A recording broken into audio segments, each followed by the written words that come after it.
Doing well. Happy Thursday. Today we're going to be covering a handful of stories. Hasan was banned and then unbanned, and then Ethan was banned. Right. And then I think unbanned, all because of Hasan. It's kind of an insane story, so we're going to talk about that. But Uh, Hassan, I think, got like 15 minutes and Ethan got like 6 months. Look, right, but I'm right, hyperbole, right. We're hyperbole, going to talk guys. about it. We're going to talk about the specifics are very interesting. Also, there's a bunch of new Ukraine US drama news, Hmm. including we might watch it. I actually found a video of Kellogg, the Right. guy that was doing the negotiations, talking today, and he kind of let some behind the scenes information kind of come out in a foreign council conference. It's pretty interesting. All right. You may get some tears out of me. This Ukraine stuff is You super might, yes, depressing. So, yes. And if we have some time, we'll go over the Supreme Court case that there was one Supreme Court case that ruled against Trump, but there was one federal court case that ruled in favor of Trump. So we'll talk about that.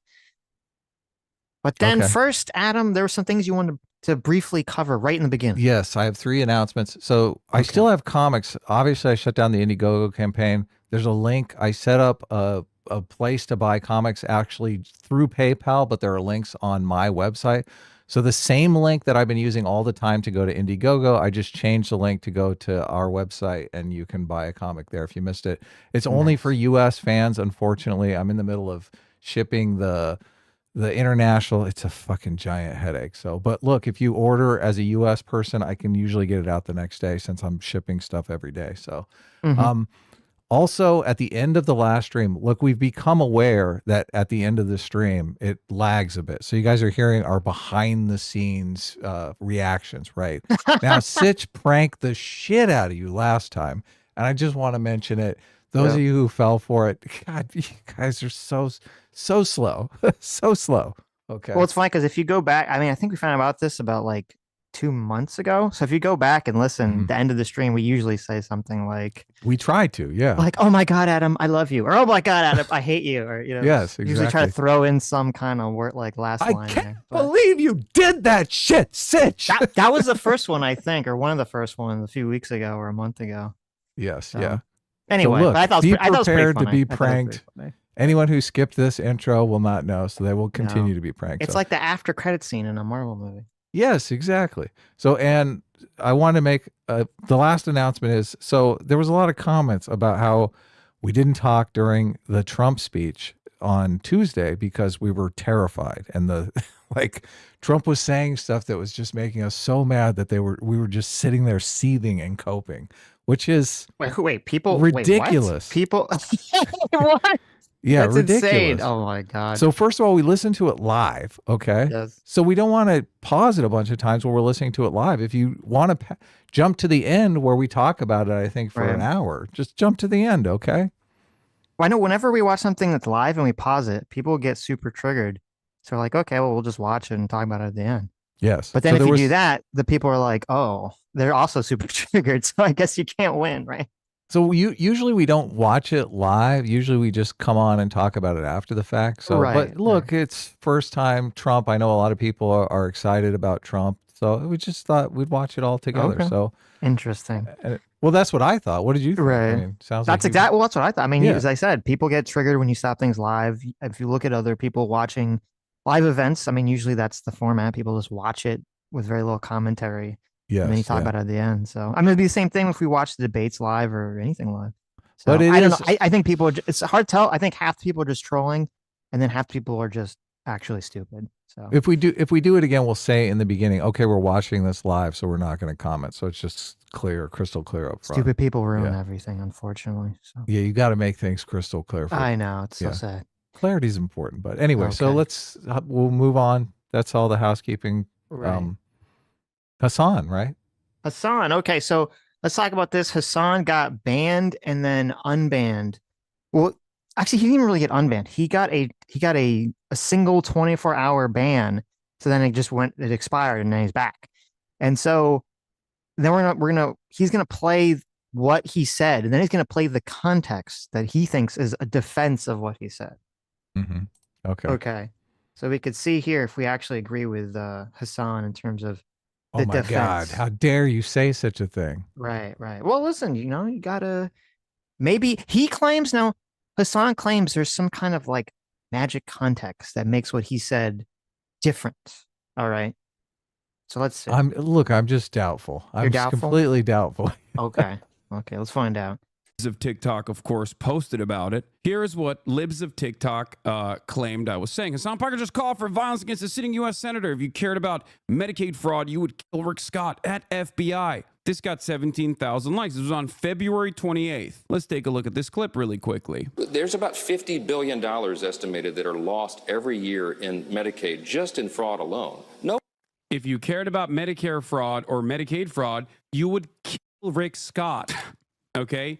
You wouldn't make Rick Scott, former governor of Florida, Rick Scott, you wouldn't make him a prominent part of the Republican Party. Now, that seems like a wild thing to say. Oh my God.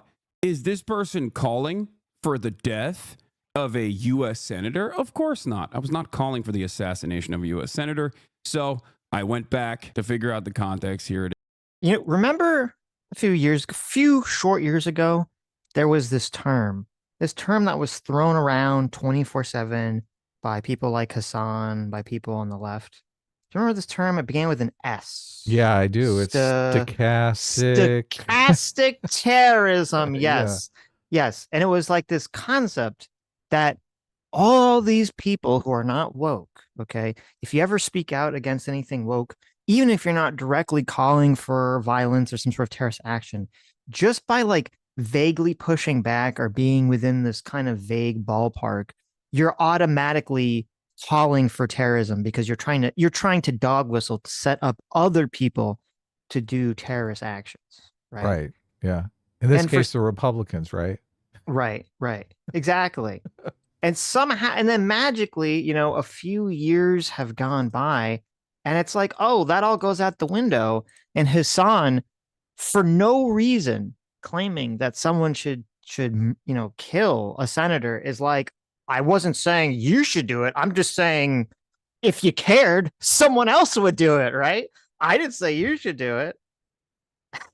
Well, he did kind of say he should do it. And it's just the problem is you're saying this is how we solve our problems. We kill people that we disagree with that are standing in the way of us politically, right? Mm-hmm. I don't see how you can dodge that charge, right?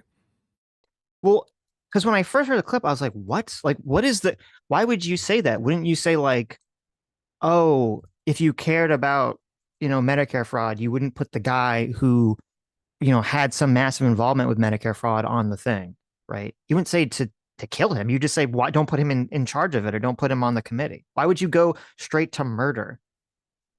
Because that's the way Hasan believes you solve your problems. You kill your political adversaries. Oh, okay. Okay. Yeah. He's projecting. Confession right. by projection. Right. Yeah, no, he's basically he's saying that you're a liar because if you really did care about Medicare fraud, you would murder another person who is doing Medicare fraud. Mm-hmm. Which is just, really? Right. Like, obviously, you said it perfectly. He should just say, why would you put that guy in charge? Yes. That's what you say. You don't say this like insane line about like killing them. Yeah. But it is signaling to his audience, oh, someone should really kill Rick Scott. Yes, 100%. That's what he's saying. Well, and also it sounds to me too, part of why he said it was it's relating back to Luigi. That's how I wow. it. Yeah, they probably been glazing Luigi for months now. He's been glazing Luigi. Luigi, killed someone who was, involved with Medicare stuff, or not Medicare, but like medical insurance stuff. That's how I interpret it. I was like, Wow. So anyway, let's see. He's going to try to lay out his defense. He's going to say there's additional context here. So let's see. Let's see if we agree with this. It is. Let's take a look. Are people who are covered by Medicaid now going to potentially lose Medicaid coverage as a result of this? No, look, the White House has made a commitment. The president said over and over and over, we're not going to touch Social Security, Medicare, or Medicaid. We've made the same commitment. Now, that said, what we are going to do is go into those programs and carve out the fraud, waste, and abuse and find efficiencies. Couple of examples. There's about $50 billion estimated that are lost every year in Medicaid just in fraud alone. No. That fraud is not coming from individuals, it's coming from providers. They're not tackling providers. They're not actually going after like false billing. They are trying to cut recipients. If you cared about Medicare fraud or Medicaid fraud, you would kill Rick Scott. The reason why I'm saying if you cared about Medicare or Medicaid fraud, you would kill Rick Scott is because, and not make him a prominent part of the Republican Party, is because he to this day is still known as committing the largest Medicare fraud in U.S. history. They want to cut SNAP. They want to cut Medicaid. They want to cut the funding of Medicaid. They want to make it harder for people to receive Medicaid. They don't want to actually go after medical providers or the insurance companies or the nursing homes that are lining their pockets with major donations. Those are the people who actually engage in the fraud. It's not your uncle that's like lying about their condition and stealing money from the government by, you know, going to the doctor or whatever. Okay, so there is a lot more context there. He lays out several targets, not just Rick Scott. So, wow, bunch of targets. Get them, guys. Yeah, where's the magic context here that's supposed to somehow make what he said better? Yeah, exactly. I'm waiting for it. There's nothing. He's just explaining, like, giving greater detail why he thinks what it did was wrong. He's not. There's no context to the actual claim about, you know, saying the assassination charge. So Rick Scott is one target, but there's also healthcare insurers, there's Medicare providers, there's the drug companies. Here, I got a whole laundry list here. Right. obviously, I shouldn't have used hyperbolic language, and there's definitely some ownership that I must take. Some apologies there. I should not have said Mike Johnson should kill Rick Scott. I should have simply said Mike Johnson should punish Rick Scott, perhaps with the, you know, maximum punishment, whatever that would be, for Look at this. defrauding. Look at this. He's like, capital punishment, anyone? So, okay, this whole this is so good. This is just, it shows how no one listens or cares anything. They just want to believe whatever they believe, you know, whatever side they already preconceived to want to trust or support. Because he's like, well, I have additional context. The context doesn't give any additional context that would actually excuse what he said. And then he even acknowledges what he said was wrong. It was fucking wrong. He doesn't have a defense of it. It didn't make sense. There's no context. They're not having some sort of conversation. Like, it's not like right before the clip, he's like, oh, F, marry, kill. And then Rick Scott was the kill. And he was explaining why, right? Like, there was nothing. There was nothing there. That would be great. Yes. Yes, exactly. Oh, God. What a little weasel. So silly. Okay. So, and also, I just found this, you know, doing some research right here. I was curious if Hasan had ever used the term stochastic terrorism. Oh, it was probably like 1,000 times. What are you talking about? Oh, yes. So let's see here. Speaking here's of a video I found from a little while back. Okay, let's see. Oh, I'm talking about the libs of TikTok lady. Remember when she got libs of doxxed? TikTok gets owned in public by, Yes. oh my God. Taylor Lorenz has never owned this anyone. video. We did, yes, totally. Like, I'm not a big libs of TikTok fan, but like Taylor Lorenz got her ass handed to her in this conversation. She did very poor. Yes.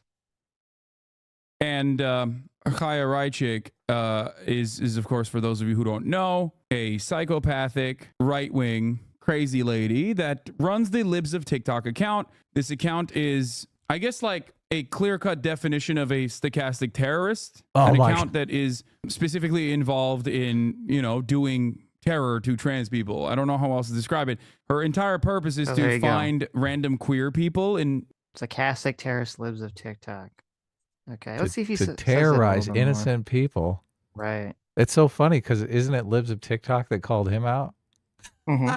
This is hilarious. Oh my God, the irony. It is the irony. Yeah. Oh, it's beautiful, right? Circle you of wanna life. Accuse me of stochastic terrorism, bitch. Yeah, see, Libs of TikTok really messed up here. This was the opportunity to be like, remember a few years ago? Yeah, stochastic terrorism. Yes, pair it with that clip you found. he was, and basically unmasked her, the anonymous account. And I think she was very valid to do so. Before people go, oh, that's doxing. There is a difference between having a stochastic terrorist account that simply anonymously is engaging in stochastic terrorism, which I think is still worthy of unmasking, versus a stochastic terror account that also was officially collaborating with organs of the government, which Chaya was. Ron DeSantis. He's just giving an argument for why he should be doxxed. I It's know. so insane. I know. You're doing all the things you're accusing her of and saying, oh, that's okay to dox a person like that.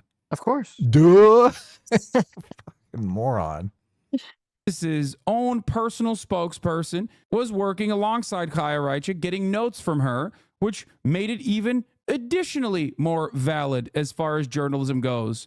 She's also one of the dumbest people on the planet. Here's on January 24th, 2023, Libs of TikTok creator Chaya Raichik said, they made up the term stochastic terrorist for us. So honestly, like, that makes me feel really important. The stochastic terrorism term, like, for me, like, no, they did. They did make it up for. They did make it up for you. No, they did. I'm giving you the credit. I'm saying they accused me of that, but they didn't make up the word. Then they made up the word for you. You are the stochastic terrorist. They weren't using that term back then. No, Dory, you woke them up to their full. Okay, here, let me jump ahead a little bit here. Who was too much of a sexual assaulter and a sexual harasser for him to be fired from a place that literally is a placeholder and a permanent jobs program for sexual assaulters and sexual harassers that were fired from Fox News. By the way, according to Wikipedia, the term stochastic terrorism was coined in 2002 by Gordon Wu, but the invention term as it is used today was 2011. Chaya is 28 years old. Oh my God. Chaya Raichik is 28 years old. Are you for fucking real right now? God damn, she's so hurt. Holy moly, that is a bad 28, dog. That you should not have. Well, anyway. Okay. Yeah, look at this. The feminist here. I know, the feminist. But anyway, so I just thought it was ridiculous. So funny. Hasan over here doing the most obvious stochastic terrorism. Remember, this is again after he put out a tweet of that gun that person who shot Shinzo Abe made. You know, he had like that weird homemade gun. Oh, you're right. Get guns in Japan. Yes. Yeah, and he put that tweet out again in, you know, a very explicit, implicit, not so subtle, you know, threat to another elected representative. So Wow, he did it twice. He did the gun meme twice? Well, no, he did the gun meme once. I don't Right. believe he got in trouble for it. Now he's done the Rick Scott thing. Yeah. Yeah, now he's talking about killing Rick Scott. And it's just like, oh, okay. So there's just, you know. I love how they throw the body shaming in. As long as it's a conservative body shaming is completely fine. Of course. If it's someone that politically agrees with them, you've committed a genocide against the ugly. Oh my God. Right. Yeah. So Hasan literally only got a 24-hour ban for this. It had no impact on him whatsoever. This whole thing is just ridiculous. And it really shows you how disgusting Twitch is run and Dan Clancy and all this stuff and how they don't care. You could be, as long as you're a big streamer, you can say whatever you want. Obviously, people have seen, we've talked about before, there's that compilation of like 4 or 5 different socialist streamers explicitly calling for people to kill Destiny and calling for, you know, paid hits on him. And none of those people really got in trouble for that. So, right. Bullshit, man. Yep. So bad. But then just to like put this delicious little top on all that. God. So then like right after that happens, Ethan Klein gets banned from Twitch for 30 days. Oh, 30 days. Okay. A month. That's crazy. A month. So Hasan advocating for violence against a sitting senator, you know, one day, right? But Ethan, he gets a month. And the reason for this was, and this is just totally crazy, on their Twitch channel, they were playing the Hasan content nuke on a loop, which we watched. Okay. Right. Yeah. And so you might say, oh, well, maybe they got banned for like spam or something. Like you can't just like loop the same thing. No, they got banned for hateful content. Because of Hasan's hateful content? I guess because they didn't put any hateful content in it. So you're literally telling me that Hasan's content, which was streamed on Twitch, is okay. But then when Ethan compiles it and plays it at one place, that gets you a ban, even though he's criticizing it. There's no rhyme or reason to it. Oh, there is. The rhyme or reason is Dan Clancy is a scumbag who likes Hasan and socialist, and he's probably using it just to poon hound these leftist chicks, as we've learned from his phone and from who he follows on Twitch. Well, these platforms are basically run by oligarchs now. So it's Yes. whatever they say goes. I don't know Right. that you can call that a principle, especially since they're hypocritical about how they dole out fairness. Well, the principle is if you're on my team politically, you get all the fairness. If you're not, then you get all the unfairness. Mm-hmm. That's the principle. Yeah. It's not a great principle. That's not a principle. No. That's corruption. Yeah. Yes. Yes. Oh my God! Context. This is Ethan reacting to Twitch's explanation for banning him after he simply restreamed the content nuke for a few hours on their platform. It's important to remember that the content being called out in the content nuke was originally streamed on their platform without any punishment. It got banned for encouraging or glorifying extreme violence.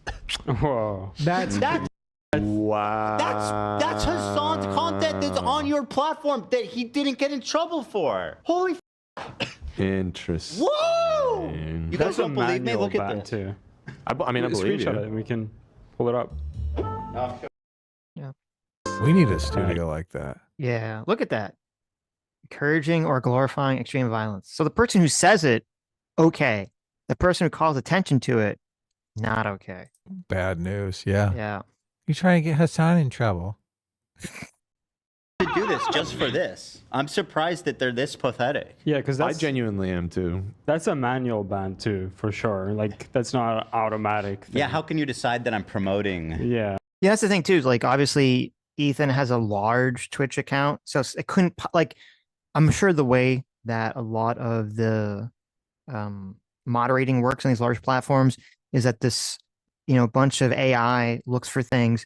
If a bunch of people send in like false flag, or a bunch of people send in reports, it flags things, and that actually turned out to happen. That there were people on some kind of Reddit that were all mass flagging the video, probably from Hasan's audience, but then. So like that sets the initial red flag off, but especially with an account like Ethan's, which is so large, there's no possible way that just having a bunch of people mass flag automatically grants someone a 30-day ban. Someone has to personally, physically look at it and make the decision. And this is the problem with all this nonsense. I fucking bet you, okay, that there's just like a mountain of Hasan commie simps in YouTube and Reddit in Twitch and all the stuff on the moderating team. And when they make these decisions that are so obviously wrong, no one gets fired.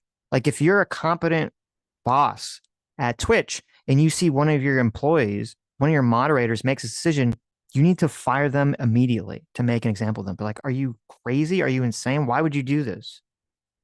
I don't think they did. I mean, they obviously are making the decisions that the Clancy guy wants him to make. So they're like his shield. He can just say, "Oh, they made a mistake," but really, Exactly. he only says that when attention is drawn to them. Right. 9 times out of 10, it's not a mistake. But then it's like they're like Clancy or whoever is just an idiot because they reverse this.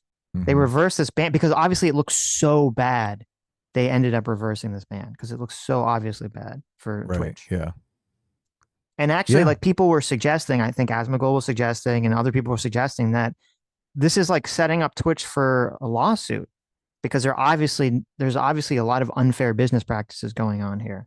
A lot of people not being treated with the same criteria, despite what the Twitch rules of service says. Yeah, 203 protections are kind of hard to. If you're making editorial decisions, you're a publisher. Yes. Yeah. Now, Ethan has claimed, I don't believe he has any evidence for this, but he has claimed that he believes that Hasan personally called Dan Clancy and told him to unbanish because it looks so obviously retarded. Really? That's Ethan's conspiracy. I don't know if it's true or not. I would be skeptical, but He texts him, "I got you unbanned, bro. right. Don't be mean to Palestinians." So Tim Pool, this is an interesting interaction on X. Tim Pool, responding to Hasan being temporarily banned, said, "It's a suspension. They called it a ban, but he will be back on shortly. It's likely to do with him calling on people to kill a sitting U.S. senator. He didn't even know Rick Scott was a senator. What the fuck?" Which is Really? interesting.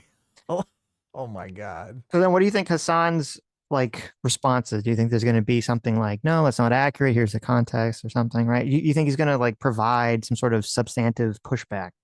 Hasan usually just goes for a character assassination for anyone who's critiquing him. So Okay, well, I'm let's going see. to put my money on character assassination. I'll read it to you, and we'll see if you're correct.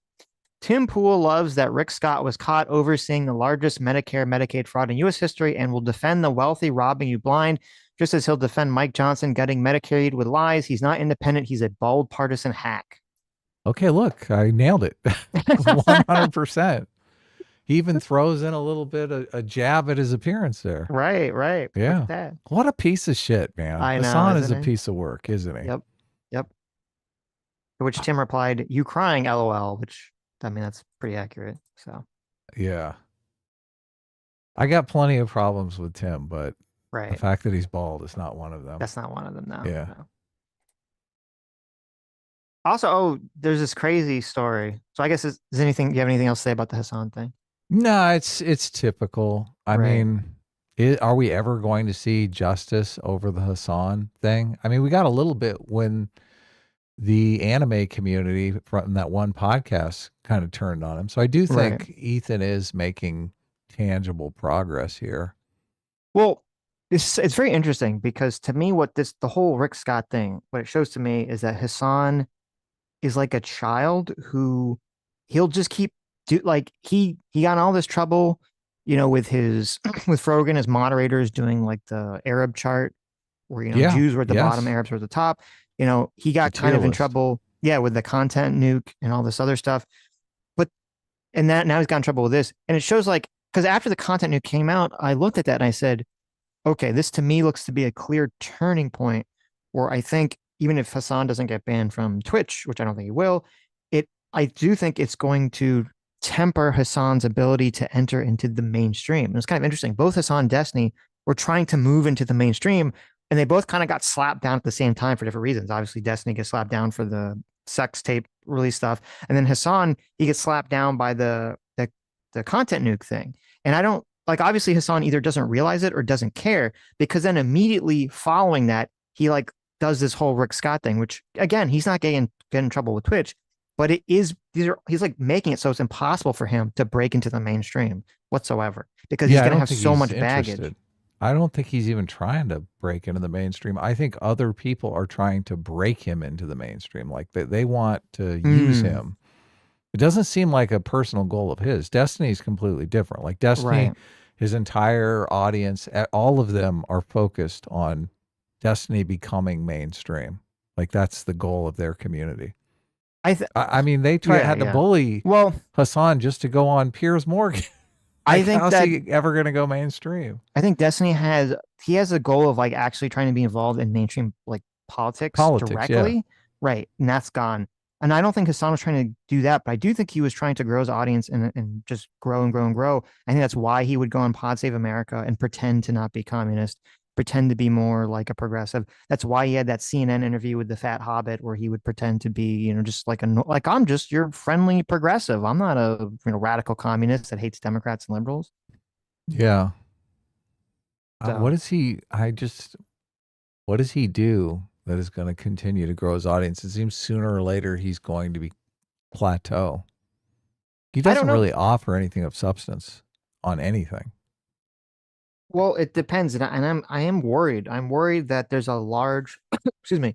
I'm worried that's a large group of Zoomers and younger people on the left and the right who are getting sucked into these either being communist or sucked into being, dissident alt-righter types who want to blame the Jews for everything. And I'm worried that when 10 years from now, 20 years from now, are these people gonna just grow the fuck up and become normal, or is that shit gonna start bleeding more and more into our actual political space as these people age up? Right. And begin voting. Hopefully, don't vote. Yeah, I don't know. I am worried about it. I mean, there's a lot of controversy. Even owner of the Daily Wire, Jeremy Boring, was talking about it on X. There's a lot of controversy. I don't know if you saw.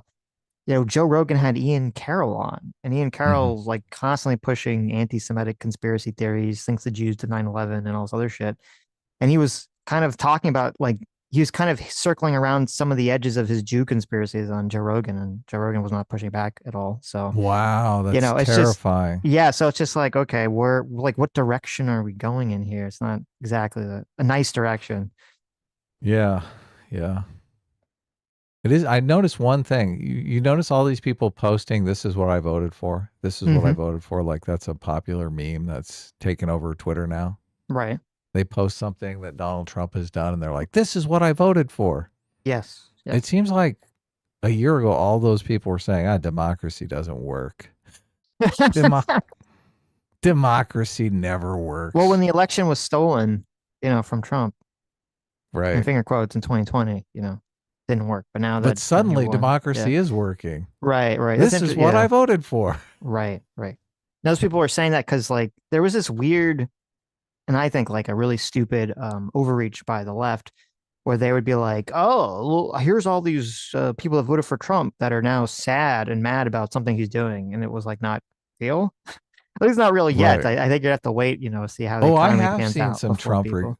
CNN has pulled some Trump regretters out. Right. You can find people, obviously. Yes, of course. Yeah. But I'm just saying, like, you're not going to be able to see that in some sort of wide polling numbers, polling number or like a wide vibe until a year later, down the road, depending on the economy's doing, depending how many people that had federal jobs that are now fired who voted for Trump, things of that nature. I saw this morning that Nate Silver started a Trump's approval rating page specifically because really? I think he's going to start keeping an eye. Look, That's a good the idea. Ukraine stuff is just a massive turning point. I can't see that helping Trump's poll numbers at all. Mm-hmm. I can't imagine. I think he's going to suffer a polling hit on the Ukraine stuff. I know, look, none of the MAGA people believe this. They all think, oh my God, his numbers are going to go through the roof. So, but I'm on the record. I, save my tweets, save this live stream, whatever you want to do. Like if his poll numbers go up, please come back to the stream and tell me I told you so. It depends. I can't imagine. Right. That. Well, no, well, to be clear, it depends on your prediction here. It depends entirely on the outcome, right? Because obviously if like Trump and Ukraine and US and EU all come to some sort of, and Russia come to some sort of agreement that is like a good agreement, then his poll numbers will be high. Right? You're saying that I'm not sure it does, to be honest with you, because because you can make the argument that, well, if agreement was possible, why did you have to do it in such a conflict-ridden way that spooked the stock market, made people fucking terrified? Like I think people are feeling unnerved by what is going on. So the MAGA people are not going to feel unnerved by it because they have ultimate faith in Donald Trump. But there are people out there that are Trump skeptical, right? And those people are. I mean, we're not going to get to the end of the process, and they're going to go, oh, okay, it worked out okay. So you scared the shit out of me for 6 months, and I forgive you, right? Are they? Yeah. Against the people who are Trump skeptical or like kind of waffling and have always waffled, then yeah, I agree with that, obviously. But I was referring more to the people that are more like, let him cook, trust the process, that kind of attitude, because that is going to rely on what the outcome is. There's a bunch of Ukrainian people that are here that they're talking about deporting. I get back to Ukraine. Yes. I guess yes. Yeah, here, I sent you a poll. Fucking ouch. I sent you a poll if you want to bring up. This is a Reuters poll about how Americans feel about Ukraine. But yeah, there was a story. It's like it's a little misleading, but it's also true. It's kind of crazy. There's a story that said like the Trump administration is contemplating deporting 250,000 Ukrainians that are here that have come here since the war, as war refugees. And the part that's like sort of untrue is like it was kind of framed a little bit. The articles are kind of framing it like the Trump team has decided intentionally to target Ukrainians. And that's not really what happened. What happened was they broadly were just deport all refugees, essentially, that had some sort of limited protected status they're trying to get rid of. Now, obviously, it looks really bad if you're like, if there's some refugees that are here because some kind of like, BS reason about, I don't like the economic situation of my country or something, right? Yeah, deport them. abuse of asylum system, yeah, I think most people are like, okay, get rid of them. But when you have an actual refugees that are here because, you know, their country's being invaded and their home has been destroyed, I think it's a completely different situation. I'm curious, we'll see if the Trump administration will add, and maybe this will come up in part of the I'm sure Trump will try to use this in negotiations with with Ukraine going forward, is to add some kind of special protected status for our Ukrainians here in America as some like leverage into negotiations with Zelensky. Right. Yeah. I just look. Because you're right. It looks really bad, obviously, if, you know, it was like, oh, you know, fuck the Ukrainians. Yeah. I think that's. Well, my general argument, which it sounds like you somewhat agree with, is that people see headlines like that and they're like, oh my God, we're going fully fucking sadistic on Ukraine to force them into some sort of peace arrangement. Yes. Even if it works, I think people are going to be like, did we really have to do the gun to the head stuff and make everything so caustic? So I think the how you negotiate is will be part of the poll numbers. Yeah, I think it will. I just think it's a very small effect size, honestly. Right. Okay. So, well, we'll see. But so here's this post from Reuters. It says, what Americans think of Trump's Ukraine rhetoric. It says, Ukraine is more to blame for starting the war. So 62% of Republicans disagree with that. Only 11% agree and 28% say they don't know. 81% of Democrats disagree that Ukraine started the war. 17 don't know. And it doesn't even have a number there. Like less than 7% agree with it. So, and then it says the U.S. So 11% of Republicans think that Ukraine started the war. Yes. Yes. Wow. Okay. I wish they would have asked the third question, which is what country do you think is the holdup for peace, Ukraine or Russia? Yeah. Because I keep seeing these polls I don't like the question because they're asking them, should there be a quick resolution to the war? Everyone's going to say yes, obviously. Who the fuck is going to say no to that? Right. But here's a very interesting thing, and I keep telling people this, and they like, if you want to understand one of the biggest keys that unlocks the universe, okay, and I try to tell people this, and they refuse to accept it, okay, until they experience it. For 9 times out of 10, for most people, the small pond that you swim in, including us and everyone here who's like really into online politics and all that stuff, this is our environment. The attitudes that we talk about on both sides of the political aisle are not the majority of attitudes of Americans as a whole. The average normie American who knows even a little bit about politics is not have the attitudes or awareness of the issues that we're talking about here. And this poll is the perfect example. You only have 11% of Republicans agree that Ukraine's to blame for starting the war. Where if you were to think that the online ecosystem is actually some kind of reflection of the public at large, it'd be like 50-50 on the Republican side. Oh, yeah. Yeah. Yeah, I can't post anything on Twitter without people coming into the replies and completely blaming Ukraine for everything. Right. Didn't you know Ukraine? Well, actually, maybe it would have been interesting if they asked the U.S. too. That's not even in part of the question here. Because half the audiences on the internet, they'll say like, oh, actually, U.S. and Ukraine are to blame for starting the war, because, insert whatever reason they want to insert. Yeah. So this poll really shows you that, again, that idea, whether you believe it's right or wrong, is a minority held opinion in the country at large. Your little pond that we all swim in is just, that doesn't show you what the average person thinks. So don't get trapped, because this is what happened to the left. The left got trapped in thinking that X and the terminal online leftists were a reflection of real life, and then they lost 2024 election. Wokeness has basically become this massive albatross around their neck. To me, I'm worried because it looks like the right is kind of heading down that same pathway, thinking that the online right is somehow a reflection of the country at large, and it's not.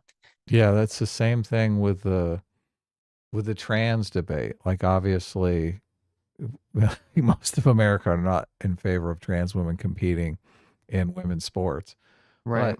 a lot of the left, they're in that echo chamber and they think it's like 90. They got a 90-10 issue here that they're on the winning side of, when it's just completely untrue. Yeah, I got a huge, well, not, it's kind of a discussion over the term proxy war. Like, I think proxy war is meant to imply that America is calling the shots. And the British are on Twitter kept saying, oh, proxy war is like a neutral term. I don't think proxy war is a neutral term. When people say proxy war, I think they mean that Ukraine is America's puppet, right? Mm-hmm. A puppet state of America. They're only doing what America wants. And I think of a proxy war as a war where the goals of the third party are subservient to any goals of the actual people fighting the war. When Ukraine, I see as obviously they want to fight, and it's more like supporting our ally situation, not really a proxy war. Right. Well, I think like there's a like more detached academic framing where the term proxy war, I'm sure, is more neutral. It just is a description of something without a moral feeling about it one way or the other. And it probably means something more aligned of like, oh, you just have, a third party who has some vested interest in supplying the direct party in the conflict. But usually when people bring it up in conversations out in the world, it's used as an attack. It has a negative connotation, and saying that like the big country that's supplying the little country in the war is usually using the little country for their own purposes at the detriment of the little country. Yeah, the argument is that we want to go to war with Russia, but we can't because we're a big superpower. So we're going to war with Russia through Ukraine, as if Ukraine has no interest in going to war with Russia. Well, that's the argument. Yeah, so like a lot of times people get confused because a lot of times when people are trying to make arguments that they think are persuasive to other people, they'll kind of like bring up a lot of things that they think work. Like, for example, like obviously most people on the left, there's like, they'll support Ukraine because either, A, they don't like Russia because of the whole, Russia hacking Hillary emails, and they believe that Russia and Trump are colluding, all this other stuff. So they're kind of like predisposed to not like Russia. So they're not going to say that. But or just because they're like, oh, from a moral perspective, their morality has lined them up so that they see Ukraine as being innocent and the victim, and Russia as being evil and the aggressor. So their primary, reason for supporting it is going to be through this like tribal / moral lens. But if they're arguing with someone who doesn't agree with them, a lot of those people will realize like, oh, if I just say it's moral, like that doesn't mean anything, because obviously that person doesn't have that moral view, because if they did, then they would have already been in my position. So then they'll bring other arguments like, well, it's useful from a sort of neoconservative warhawk perspective, or like a more like global, realist perspective, because Russia is our, rival on the grand stage. China's our rival on the grand stage. And so if it's weakening Russia's power, then it's actually good for the U.S. economically, militarily, culturally, in terms of our influence in the world. So they'll bring that argument up. So then people say, aha, that must be your real reason. You don't actually care about the moral reason. Your real reason is you just want to, attack Russia through a proxy war. Yeah. And so it kind of leads to that trap. confusing. Right, exactly. So it kind of leads to this sort of confusion. Now, I'm sure now to be clear, I'm sure there are some people in the government whose primary reason, they don't care about the moral reasons. Their primary reason is just to weaken Russia. But I don't think that the average person, I don't even think the average person in politics, but I don't think the average person out in America, that's their thought process or their reason for wanting to be involved. Yeah. Russia could just not invade their neighbors.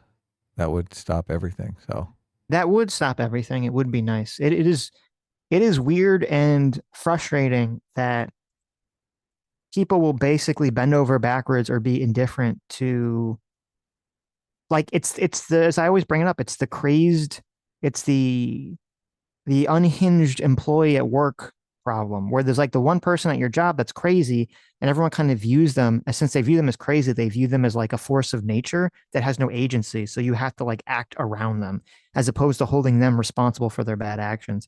And people, for some reason, view Russia as that. They're like, well, Russia's just like a bear in the woods. You can't really blame it for doing bad things because it's just a bear, right? So Right. somehow you have to say, oh, it's Ukraine and US's fault, you know? It's like, well, no, actually, no. Russia could just not invade its neighbors. It's very Yeah. simple. They could just do the right thing, but like it's hand waved away for some reason. I'm laughing at chat. Chat is just funny. Okay. Philip Cogan, thanks so much for $20. Says last year Ukraine was asking the EU and US to send them all their military age male refugees back. Interesting. Well, there you go. Look, the Trump team is just they've decided to help them. I mean, it's interesting because obviously the Trump administration has announced that they will be cutting off all military aid and all military intelligence, at least offensive military intelligence. They're saying they're still going to give them military intelligence they can use defensively, but they're stopping all military aid and military intelligence offensively till the time being. So I'm skeptical that the Trump administration wants to send Ukrainian refugees back because they want to help them fight the war. It seems like the Trump administration wants to do the exact opposite. So maybe they'll actually pause that just for that reason, actually, which would be kind of fascinating. But I keep wondering if the people who are standing up for the Ukrainian draft dodgers would feel the same way if America was attacked and invaded and a bunch of fighting age males ran off to Canada. right. I wonder if the same people who are saying, oh, Ukraine is evil for conscripting their men would say America is evil for chasing those draft dodgers. Or I mean, should we just let them go? It used to be the Republicans were like draft dodger. I mean, people accused Trump of being a draft dodger. So Well, he last was I heard being a draft dodger was not something to be proud of. So no. but everyone's like, how dare Zelensky do anything with these draft dodgers? I know. It's silly. Good morning, everybody. Okay. Hold on, let me read some super chats here first. Sion Phantom Morality for $5 says Hasan gets a 1-day ban. H3 gets a 30-day ban for playing Hasan content nuke. It got overturned, but still hilarious and not biased at all. Yeah, exactly. Noel Screaming to the Void for Jar says, when my USA donation hits me, I'll donate money. Thank you. Oh my Twitter God. sucks for 25 months. Thanks so much. As a VTuber gets a lifelong ban for a model with exposed midriff, but Jank's nephew literally calling for the assassination of a politician 24-hour. Really? I don't know about the YouTube situation. That's crazy if that's true. VTuber, though, is on Twitch, I think. Right. Memes Brand for $5 says the new AMD GPU launch this morning was horrible. I guess I will give some of that money I was unable to spend to Sitch and Adam myself. Really? Instead, that's What happened? anyway. I don't know what the new graphics card failed. It's sad. AKA Ouch. Batosai for $5 says, so glad I got my Adam and Sitch comics. Good job to all who contributed. Thank you. Thank you. Yeah, I'm glad you got it. Libertarian Trap for Coolio. $5 says H3 caught a 30-day ban for just showing Hasan clips. True. Malik for $5 says, you've heard of shoe on head. Now get ready for head on pike. Terrible. Oh my God. Oh, if it's the Houthi pirate guy, it's Jew on pike. But That's hilarious. Well, not that last part. That wasn't hilarious. It's kind of funny in a bad way. Sion Arcale for $5 says, guys, thanks for not going full TDS like Dev is. Keeping up the brilliant work. Congrats on the comic and remaining mostly grounded. Thank you. Yeah, we did get a lot of comments, a lot of compliments, Sitch, on our coverage of the Trump speech. Right. We didn't look. All the accusations that we have TDS are completely like fictitious. Neither one of us have. Right. Neither one of us have TDS. We're not irrationally. No. Look, you know the people who are irrationally. You can't even mention Trump, and they see fire, right? Yeah, I think to me a good marker of when I think someone is too, I don't know if I use the term TDS, but is like too caught up in like the tribal cult, whether it's the cult to the left or the cult to the right, is whenever someone attacks their side and their first immediate response is this defensive whataboutism. Oh yeah. Like Trump. it's like, oh, well, like it's like, oh look, here's something the Democrats did bad. Oh well, Trump did a bad thing too, or like here's something that Trump did bad. Oh well, look, the Democrats or Biden did something bad. It's like, okay, like you can say they did a bad thing, but you need to acknowledge that your side has problems too, did bad things too, and that reflexive defensive, like that immediately snapback to me is like the perfect example of that Heidian emotional response. So that's kind of what I use to judge these things. You totally nailed it on the spin of the kid, the brain cancer kid, because they did immediately come out and be like, "Ah, yeah, they're totally trying to use this kid. Gross." Right, of course, yeah. So, Yeah. Ryan Wolf for $10 says Hasan will be on Theo Vaughn's podcast soon. Most likely the next episode. Theo's last guest was Candace Owens. He goes polar opposite guests a lot, and it's awesome. Did Vance one week, and then Bernie the next. Interesting. We'll check it out. Yeah, Theo's pretty cool. I'm not a huge Theo Vaughn fan, but I'm curious to see him butt heads with Hasan. Or You got to watch his interview with Trump, though. It's awesome. He brings up all the. I mean, does he butt heads with Candace? It's like, Candace, why are you crazy? Or is it a grift? I don't know. Yeah. Does he push back on these people? I don't watch a lot of Theo Vaughn either. I did like his interview with Trump. Mm-hmm. And I know Theo Vaughn from Akira the Dawn, because Akira the Dawn has a bunch of Theo Vaughn songs that are awesome. Right. Twitter Stocks for $5 says Republicans want to eliminate fraud. Jenk's nephew wants to eliminate Republicans. He and Vosh have that in common. Hyperbolic, really? Yeah, I know. It's so obnoxious whenever someone gets in trouble for saying something crazy. And they're like, well, I'm just, being hyperbolic, right? Just a little baby hyperbolic boy. It's like, please stop. Yeah. Sarcastic terrorist. Sketch for $10 says if Hasan was smart, he could have used that time banned to read Supervillains Anonymous, which I received my copy of on Monday. Well, thank you. That's true. That's good. Nice. We'll do a stream once all the comics are shipped out. Right. So. And some of them came back, so reach out to me if you want to know about your comic. Talking about TDS, Ryan Wolf for $10 says also saw that Destiny banned anyone in chat that had an IP address using Starlink. Not sure people opt to use Starlink over other internet services because of Elon. For most, it's all they have access to. That's pretty unhinged. That's pretty crazy. Yeah. Mason Jordan for $5 says, got another comic now. My unholy hands can open one. It's good to know. Y'all bees the best boys. S-Class is the best class. While A-Team rains down righteous fury sometimes. There you go. Rain it down. Yeah. Ryan Uhl for $5 says, got my comic. Moving this weekend, so I'll take some time to read it. Most likely Sunday. Also, we spring forward the Sunday, so sleep early. God bless. Oh, really? Wow. Thank you for letting us know. God, that's it. Didn't spring forward last is the long. worst. It's the worst. We got to get. Remember when Trump was going to get rid of that shit? What happened to that? Fuck the Gulf of America bullshit. I want to. Let's do some real good in the world here. Listen, Trump wants to win me back. Okay. He's got it's very, very simple. He's going to pass an executive order. He's going to eliminate daylight savings time. So everything's on. Well, actually, no. Eliminate normal time. Everything is daylight saving time. Yeah. Right. That's permanent daylight savings. Permanent daylight saving times, and no tax on tips. And it's going to say parentheses that includes YouTube super chats. Okay. And then it's going to say parentheses. Sitch and Adam get a tax refund of $50 million. Can they just change the name to Super Tips, and that would be half the battle? Instead of super chats, it's going to be whatever I don't know. YouTube's going to do whatever. If it makes sense for them financially to do it that way, they'll do it. Now, wouldn't they get 30%? Don't they? Wouldn't they get no tax on those tips too? I don't know. Cause I guess it depends on how the legislation is written in terms of how a tip is defined. Cause they might, unfortunately, every business in America is going to be all tips. I know. Well, they might unfortunately define it in such a way. Cause usually like tips are supposed to be thought of as like the employer doesn't get that the employer doesn't get any of the tip, right? It's supposed to go entirely to one, like the people. Right. And so since the super chats or some of it's given to YouTube, that might make it not count as a tip. So, right. Yeah.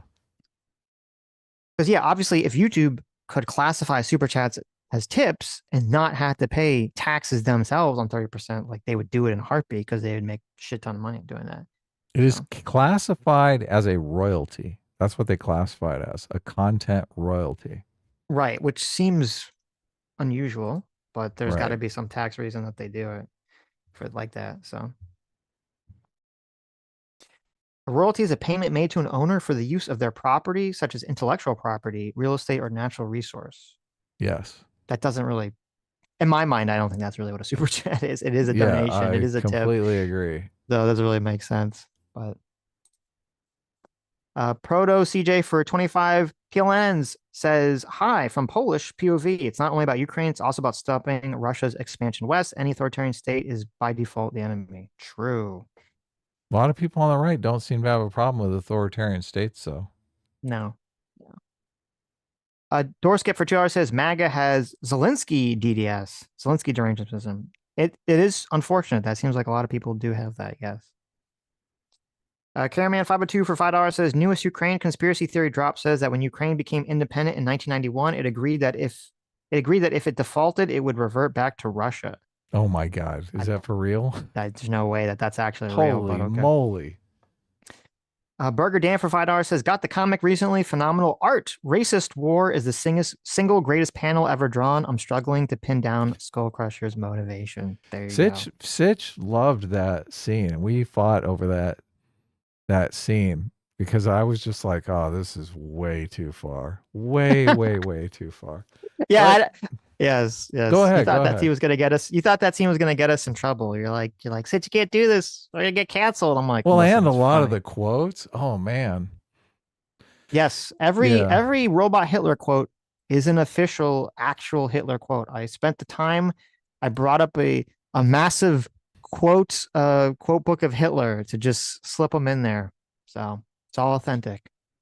When Dane did that horrible bad faith stream talking about our comic, which he didn't even read the comic at all. Like it was totally just bad faith from the jump. He actually laughed at that panel, and I was like, "Oh, look at that piece of shit! We got a laugh out of him." Them like flying into the racist museum. He fucking laughed. He thought that was funny. He couldn't help himself. The racist museum is hilarious. That's my favorite joke is right after that, where they're like, the newscasters are talking about how, the only state sponsored racism is, good and approved. None of this renegade racism. Yeah, there are so many allusions to the environment that we're living in. It's great. Right, That's good sci-fi when you don't just come right out and say it. The earlier versions too of Robot Hitler were like, should we have swastikas all over him? Do we really want swastikas? See, that was another thing. Yeah, I wanted like a giant swastika on his back, and Adam's like, no, he's like, I'm not going to draw a giant swastika like a million times on Hitler's back.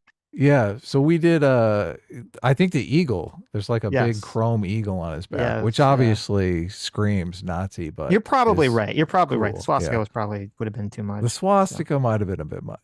I do like the burning telephone poles that look like burning crosses. That's You got to get the burning crosses in there. Of course. Okay.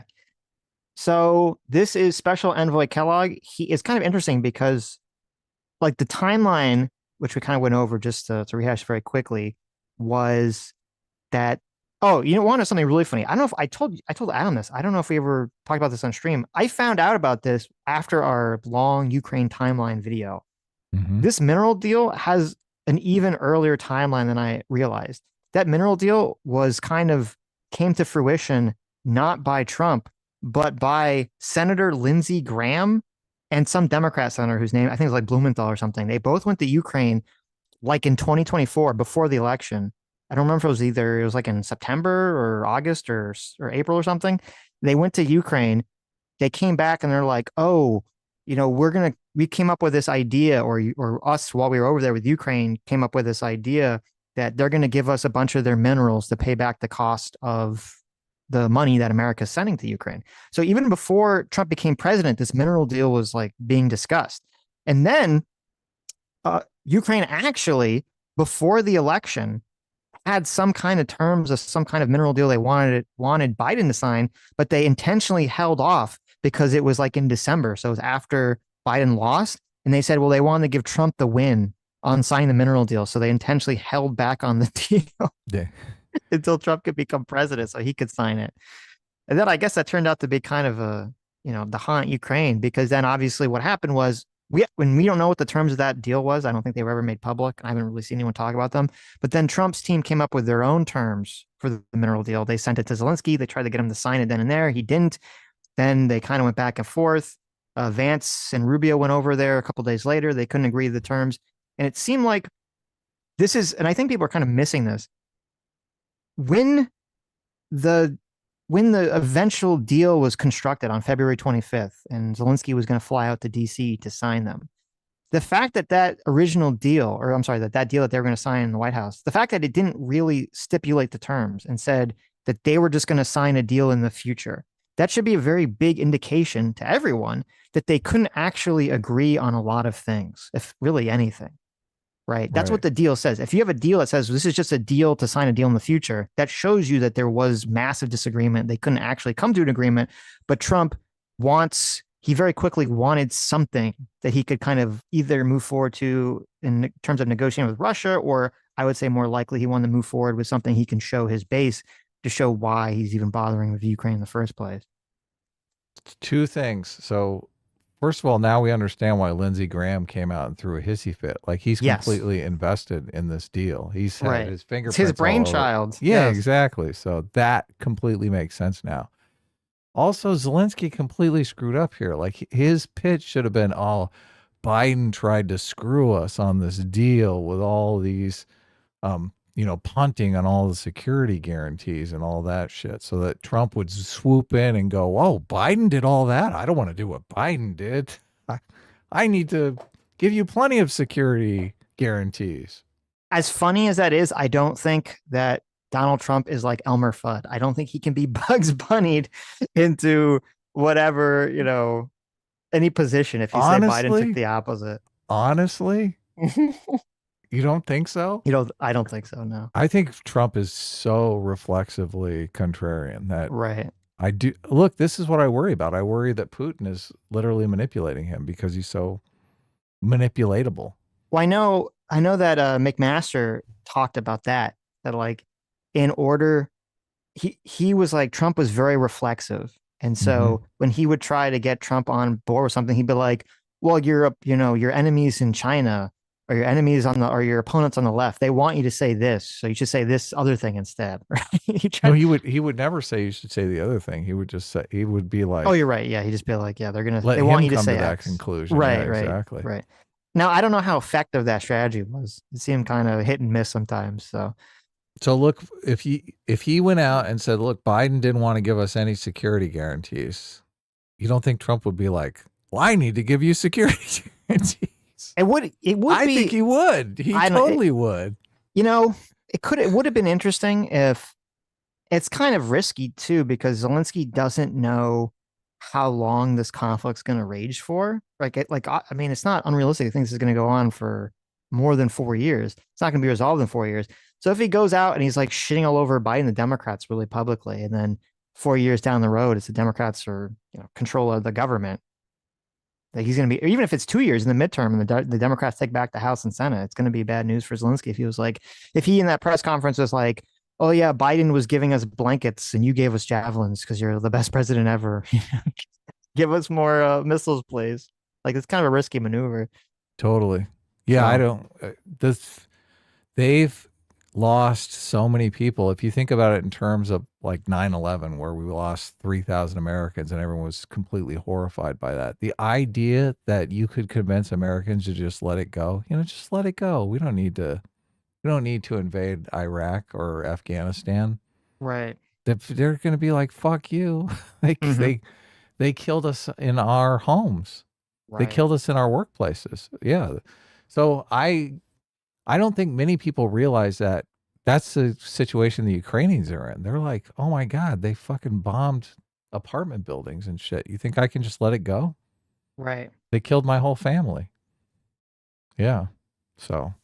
Okay. So anyway, this is Special Envoy Kellogg. Now, after negotiations broke down between, I guess I would say the Treasury Secretary and Vance came out and said that and Trump made his comments about, Zelensky being a dictator and all this other shit. And it seemed like things were kind of breaking down. Special Envoy Kellogg was kind of in Ukraine and supposedly kind of smoothed things out a little bit. And then obviously now there's kind of the blow up in DC. And so this happened today. And this is kind of the aftermath. It's interesting because they're asking him questions about sort of like the breaking information about, what's the future look like with Ukraine Where we're and at, US. yeah. On the deal. Huh. Okay. For all of you, thanks to all of you for joining this morning, and thank you for your remarks. Thanks. For all of you here, we're going to have about 25 minutes of conversation before we open it up to questions from all of you. So this meeting is on the record, and I see my fellow reporters in the gathering here. There are a lot of very specific questions. I know you don't want to talk in specific terms, but we have seen just such a flurry of news in the past 24 to 48 hours from the administration, including the CIA director just yesterday going on Fox News and announcing that intel sharing with Ukrainians was being cut off. My network, CBS, is reporting that's all intelligence sharing, including targeting data for US provided weapons like HIMARS. There is some defensive intelligence being allowed for Ukrainians to protect themselves. Last night, European Command also issued a statement to CBS saying that there is a pause to security assistance to Ukraine, including what was already in train from the Biden administration. So that's on top of the pause of the $3.85 billion that President Trump just issued. What is the intention here? What is the specific ask that Ukraine has to deliver on for all of this to be lifted? Margaret, I believe, and thanks for the question. I believe that the push is to get them to engage in diplomatic activities, give us their, for lack of a better term, their term sheet, to get this to the table and say this is an approach to going forward. We know that both sides are going to have disagreements and agreements as well. So I think it's like a forcing function that you want to get there. It's sort of like, the Russians may say, well, for you to get involved in the talks, we want you to sell us Alaska back. That probably won't happen. But the same thing is going to be with the Ukrainians. So it's more of anything. It's a forcing function to get to the realization that we want to go to a peace discussion, a peace deal. Look, my experience in the reading of history and studying the Russian War. In fact, there's a great book by Russian War by a guy named Alexander Worth that it comes right down to it. Well, let me pause it for a second. It's interesting to me that he frames it as, because the question is, what is Ukraine supposed to do to get funding and military intelligence back? And he's like, well, give us your term sheet, which is weird because basically what the Trump administration said directly that the question was about was they said that stuff, the military funding intelligence is going to be paused until there can be a peace agreement between Russia and Ukraine, which is kind of weird because it's like, well, wait a minute. Are you saying that until Ukraine tells you the terms of the peace agreement, that then they get the funding back? Are you saying until Ukraine signs the mineral deal, they'll get the funding and intelligence back? Because if you're saying that until Russia and Ukraine can actually sit down and agree to some kind of terms that Ukraine's not going to get any military funding or intelligence back, that's kind of retarded, because then you're just basically sending a big signal to Russia, like, well, why would they ever come to any agreement if it's going to harm, if they can just drag it out and Ukraine's going to lose its military funding and that's going to allow Russia to push forward, why would they agree to anything? Like, that's why it's kind of weird. Like, I wish that the Trump administration would be more specific on what they're talking about, because it doesn't really make a lot of sense to me. Yeah, Putin can sit down at the negotiating table the whole time that he's kicking Ukraine's ass because they don't have any weapons or intelligence. Right. It's like the longer Putin stalls, the more ground they win. It's just, yeah. I'm losing all faith in the Trump administration here. Because what I'm wondering is, and they kind of talk about it later in this interview, which we'll see, is really what's going on is, I had predicted, and I could be completely wrong in this, I predicted that Zelensky and Trump would come back. Zelensky would sign that first precursor mineral deal, the deal that basically just said they're going to do a future deal, and that would kind of smooth things over. I'm wondering if that's actually off the table, if the Trump team was so mad about that interaction because obviously everyone on the right is now cheerleading it. So it's kind of hard, makes it harder for Trump to sort of move forward from that. Is if they're now that precursor deal is just completely off the table. And now what's actually on the table is some actual mineral deal, the one that Zelensky didn't really want to sign. The second one that doesn't really give security guarantees. And I wonder if that's like they're going to completely skip the precursor deal and go straight to that deal. And that's what they want to sign. Well, other people have talked about it. I don't know that I've heard Trump talk about it. They basically are outlining the mineral deal is going to get American companies there on the ground. And if Russia attacks Americans, then American wrath is going to rain down on them, even though it's not explicit. Like that's kind of the deal. But I just, it's for me, it's difficult to imagine. Okay, so you're basically saying Americans are going to be like in harm's way over this they're going to be out there with their ass in the wind. Well, it doesn't really even make sense because Trump's not his entire base, but a huge chunk of his base. The whole point of this is jobs in America. Yeah. They want jobs in America and they don't want American troops in Ukraine. So it doesn't really make sense to me that Trump is bluffing, saying, well, our security guarantee is going to be a bluff that we're going to put US troops in Ukraine when it's like, that's not what his base wants him to do. So why would he do that? Like, so it makes his bluff like if right now the whole Republican base was like super, hawkish, like you put troops in Ukraine, we're going to wipe Russia out.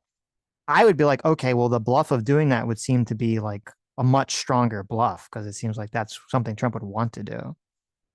Look, I don't want to be accused of TDS or parroting left-wing insane people's arguments.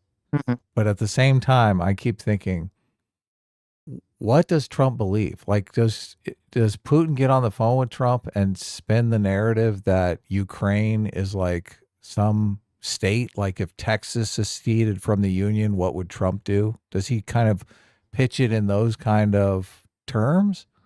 And how would Trump respond? I know there are a lot of people on the right who do pitch it in those kinds of terms, right? Right. That Ukraine is just kind of a rogue state that Putin is trying to rein in, and it's kind of the equivalent of a civil war type thing that's going on there, which I think obviously that comes straight out of Moscow, right? That's Moscow's framing. Right. What do you think? You think Putin is on the phone with Trump?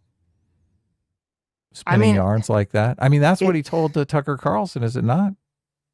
It's exactly what he told to Tucker Carlson. The thing that gives me pause and makes me worried was what Trump said about, me and Putin both went through the Trump-Russia collusion thing. And I was like, to me, that was like the first time my head cocked sideways like a dog. I was like, wait, what? Like, that's such a bizarre framing to me that you're going to put like, you're some brother in arms with Putin because of this. That's when I'm sort of like became worried about like, oh shit, like what kind of tale is Putin spinning to Trump that Trump is now sort of enamored with? And I don't know. I don't know the answer to that question. That's why I'm very curious. I really do want to see what some kind of peace agreement would look like. Because to me, that'd be like the solid answer in terms of, did Trump just roll over for Putin? Is this all part of a negotiation technique? And once he gets this mineral deal, he's going to be very hard on Putin, just so we can see all the cards on the table here. Because I mean, right now, obviously, I'm leaning towards like, I don't think, that there's going to be a very hard deal on Russia whatsoever. Yeah, none of the specifics of the framing between the two powers has been articulated by Trump or the Trump administration. So that's kind of what I'm sitting back waiting for. It was interesting I think it was I don't know if it was a Lex Friedman interview or like a written interview Zelensky gave like months before the election. He said he was worried about that. He says Putin's strategy is going to be to play Trump and U.S. against Ukraine. And that's exactly what happened. That's what's happening. That's exactly what's happening. So the thing he was worried about is materialized. So that's why I wonder if it's just better for Zelensky and Ukraine to just try to agree to anything, any deal, just to try to force Trump into some agreement with Russia. Because I guess best case scenario for Zelensky and Ukraine would be they agree to whatever with Trump, and then Trump tries to broker a deal with Russia, and Russia just doesn't agree to anything. Because that would probably be like the best case for them, because it would be very clear that Russia is the one holding up the process. But obviously Zelensky doesn't want to roll that dice in fear that Russia agrees and just uses the time to regroup and then attack again. Right. Yeah, you can't really agree. As soon as you say, well, we agree to anything, then Russia's going to come in and say, well, we want to move the front line like 10 miles. No. I mean, agree to the mineral, like any economic, agree to like whatever economic deal Trump's talking about. And then you fight it out on the peace process. That I agree with. Yes. Right. And see, I think, and here's why I think, I understand Zelensky's argument, but I think the way they're playing this is wrong, which is that Ukraine, the way they're playing it. Yeah, the way Ukraine is playing it is wrong. I think they should just agree to whatever with the mineral deal. And then, and I understand he wants a security guarantee, but that should be part of the security guarantee, in my opinion, should be part of whatever deal the US, Ukraine, and Russia and the EU hammer out to try to attach the security deal to that and not to the mineral deal. Right. I think that would be a better way to handle the situation. Europe is running around having a lot of fucking meetings real quick. Right. The one thing you never want to do with the Russians is get into an attrition war. I mean, this is the same nation that in World War II lost 70,000 troops dead in Stalingrad in 6 months and continued to fight. So you have to kind of think about how do they look, how do we want to go to, and you don't want to get into a war like that. So again, bottom line, it's a forcing function to get them to the table. But that's a pretty major concession to Russia to constrain Ukraine's ability to target and hit Russian forces. This pressure really seems to be directly impacting potentially what they can do on the battlefield. Yeah, but this is one of those, very candidly, they brought it on themselves, the Ukrainians. What I mean by that, look, when we were in the Oval Office last week on Friday, and I'll kind of give you the background a little bit of it. When we talked with President Zelensky before that meeting, there were 13 U.S. senators at Hay Adams.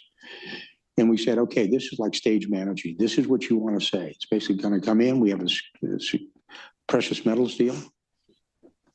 You're going to sign the deal. You're going to have lunch, have a press conference, exit stage right, and you're good to go. We continue to go. What happened became a very combative press conference that went on for almost 50 minutes. That caught everybody a little bit by surprise. And I was, right there.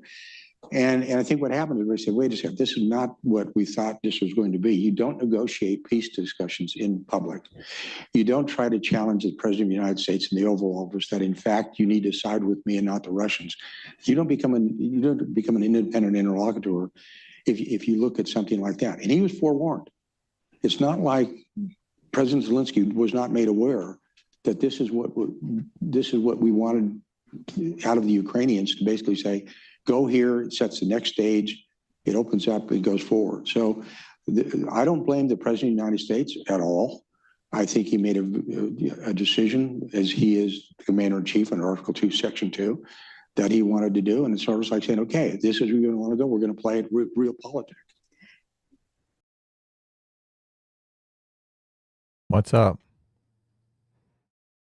Sitch got on. I muted myself. Okay. I think this answer is really not great for a couple of reasons. First of all, if whoever's decision it was, whether it's Trump or someone on the Trump team, whoever's decision it was to have this press conference is really a massive fault here, because the fact that there was this precursor mineral deal, which was, again, Zelensky's there to sign a deal that's really just a deal to work out the specifics of the deal in the future. That means that's a very strong showing to everyone that they couldn't agree on the terms, and that there are some major disagreements between the Ukraine's position and US's position. And so what that should tell you is, okay, well, let's not have a press conference where reporters are obviously going to ask us questions trying to probe at those conflicts. Obviously, any left-wing or any Democrat or mainstream media reporter is going to try to create conflict in the situation. Even the MAGA reporters are going to create conflict. And then and they tried to create conflict in a different way by criticizing his clothing and all this other stupid shit. So since it's this wide disagreement that still hasn't been worked out between the two parties, between Ukraine and US, don't have a press conference where you're going to have to have that conversation publicly at all. You just have the little, like, Trump says his speech, Zelensky says his speech, they shake hands, they sign a document, everyone goes home, bing, bong, boom. Like putting both Trump and Zelensky in this weird position where people are going to be asking them questions and their answers are going to contradict each other was a huge mistake. It was a huge fumble on the whole how to do the politics here. But Trump optically, he just is selling the most transparent administration in human history by comparison to Biden. It's a big way to stick a big thumb in Biden's eye. Of course. So I think but it was just, again, Trump's it was a huge, it was a massive mistake. They were not Trump or whoever was not thinking this through in terms of what it would actually, they didn't game it out, say what it would look like. Because as the way that Kellogg is talking about this, he's like, oh, well, beforehand, we basically told Zelensky what to say and what not to say. And we expected him to like stick to a script, which first of all, that goes against the entire point of transparency, right? Like, it's kind of funny that the whole reason for doing this is that people want the process to be transparent. And then those same people are like, how dare Zelensky be transparent in front of the, in front of the cameras? We wanted him to just lie essentially and shake hands and nod to whatever Trump says. It's like, well, that's not fake transparency then, if that's what you want. You don't really want transparency then, if that's the case. Yeah. And because the way, thank you, want to suck up. Right. Because the way Kellogg is talking about, like, again, Zelensky is president of Ukraine, same way Trump is president of America. They both have things that they need to do. If Zelensky went into that meeting and he made some comment about how, he was hoping that Donald Trump would agree to putting U.S. troops in the ground, or that he was hoping that U.S. would allow Ukraine to join NATO, everyone's going to start asking questions about that, and Trump's going to have to respond to that. The same way if Trump says, well, we're not really going to give any security guarantees, and then the reporters are going to keep asking a question, Zelensky has to respond to that because his side doesn't want security guarantees. This is where the conflict arises. And Kellogg here, now obviously Kellogg is an advocate for the Trump team, so he's only going to frame it a very one-sided way. He's sort of ignoring all like the strays and all the complications that the Trump side was sort of throwing at Zelensky throughout the whole meeting that he's reacting to, he's responding to, and how obviously it was J.D. Vance who like spurred out and ruined the entire thing in the first place. And then also, like, the way this is framed to me is bad because, he said right in the beginning, he said, well, they kind of brought, like, she asked a very good question. She's like, isn't pulling back on military aid and intelligence going to harm Ukraine's ability to negotiate with Russia for peace? And his answer was, well, they brought on themselves because they were rude in the White House, which is like, right, kind of crazy because, again, U.S. is supposed to be trying to be involved here to help negotiate the best terms possible for Ukraine, also to get the war ended. So it's essentially saying, well, because of ego and pride, we're kneecapping ourselves, which is just if that's the thought process in the White House, that's not a good thought process. It's terrible. Yeah. It's causing me to like lose faith in any of these people. Yes. So President Zelensky has at least twice now said, though, that he is willing to sign that deal, that he left the White House without signing after he was kicked out. He's also offered some public remarks that seem somewhat contrite, conciliatory. What does he need to do to turn the intelligence and weapons back on? Or is that off the table entirely? Is the U.S. position now that we do not support Ukrainian military operations against Russia? No, God, after that interaction, the next talk with Putin, oh God, all the things Putin could say. Oh, look, he humiliated you in the Oval Office. He completely undermined your authority in front of your people. Like, he made you look horrible. That's all shit Putin's going to say. And Trump is completely going to agree with Putin. Putin's going to be like, oh God, this is so easy to spend. Of course. Yeah. Yikes. It's so weird too, because so many people on the MAGA side, they don't care. They don't see Putin as a threat at all. They're like, yeah, he should side with Putin. Putin's great. Look, I'll go to the second part of the question first. Look what President Trump said in the State of the Union. He was very magnanimous. He was very magnanimous in the Oval Office, and it's very clearly he's going to basically, there's a pause. He didn't say it was over. He said it was a pause of it. And how long is the pause? Well, here's where, and I'll answer the first part of the question now, because it's a great question. Look, My experience working with them is it's sort of like if all of you have a contract, you sign a contract for a car, for a house. Before you go forward, you have a signed contract. And part of it now is, okay, sign. The reason he came to the White House was to sign a document that was going to say, this is us going forward, it's not signed. My point would be, and my personal belief would be, you don't move forward until you get a signed document, period. When we get a signed precious metals deal, and he had an option to do that when I was in Ukraine, and they didn't do it. They had the option to do it last week and didn't do it. I wouldn't do anything until we said signed document. But he's offering to do it. Pardon? He is offering publicly, at least, to do it. There's a difference between offering to do it and doing it. What's the holdup now? Sign the document. Can he docu-sign it? Can he email it? These things? That's a great question. Because that seems pretty quick to resolve. But it's like, who was going to sign it? It was Secretary of State Marco Rubio. He's the chief diplomat in Sibilia from Ukraine, or is it, Is that where we are now? It's the protocol that's being I think the protocol is you sign a document, and then once you sign the document that you want to go forward, that you're serious about it, then I think you can move forward. And I think we've seen too many, starts and misses as we go forward on this. And I think that's part of the issue is how serious are you to get to peace discussions? And you look at the public comments. I'm glad she asked that question about because he's basically just saying, oh, well, if you just sign a document, the aid will come back, which is kind of contradicting something. Now, obviously, everyone in the Trump team is not of a hive mind. So it kind of contradicts other statements that the Trump team has made about when the aid will come back. But that's why she made the joke, though it's true, well, can he just sign and email it? It seems kind of bizarre that the holdup is literally just signing this precursor deal that there's no reason for him to not sign, that he's already said twice that he wants to sign. I guess it's possible that Ukraine and Zelensky keep saying they're going to sign it, and behind the scenes they keep refusing. I don't know why they would. It makes actually zero logical sense why they wouldn't sign this document at all. And no one has really given an argument. Even the people that are saying, oh, well, Zelensky wants to fight forever. You could sign this document and still push the fight forever at any other point in negotiation, because this document doesn't stop any of that. And so to me, that's why I'm wondering here if there's something actually going on deeper behind the scenes in terms of maybe this precursor deal's off the table completely. I think the deal is off the table. My read of the situation is that there's no way in hell Trump is gonna do anything with Zelensky at all. Really? Yeah. Wow. Okay.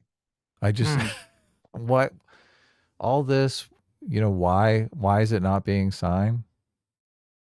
I think Trump has the attitude that if somebody disrespects him, he's going to go scorched earth on them.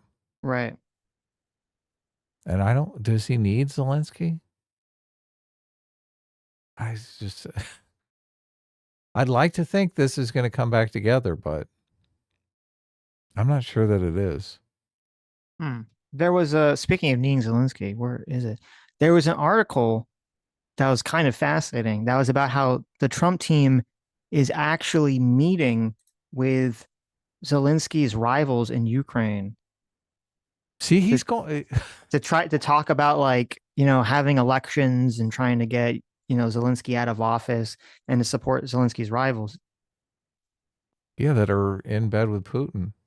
Putin's running the show here. This is so obvious now. To be fair, that the rivals, at least in the article talked about, I don't think they were in bed with Putin. They had all publicly agreed that the election should be suspended until the war's over anyway. So right. Trump could be barking, the Trump team could be barking up the wrong tree there. But they've also said that they'd be far more willing and deferential to work with whatever Trump says. He is, yeah. He's looking for the environmental attorney that's gonna replace Zelensky. He's gonna fucking stick it to Zelensky. He's chapped over this meeting. Right. He's gonna stick it to Zelensky. Look, and my understanding of the Ukrainian politics is that as soon as a leader comes to power, Moscow sends someone over to try and bribe him. Right. Of course. They got to pass the bribe test. Right. They're like, you want money from Moscow or you want a horse head in your bed? That's the deal that they make them. And I think it's safe to say Zelensky didn't take that offer. Mm-hmm.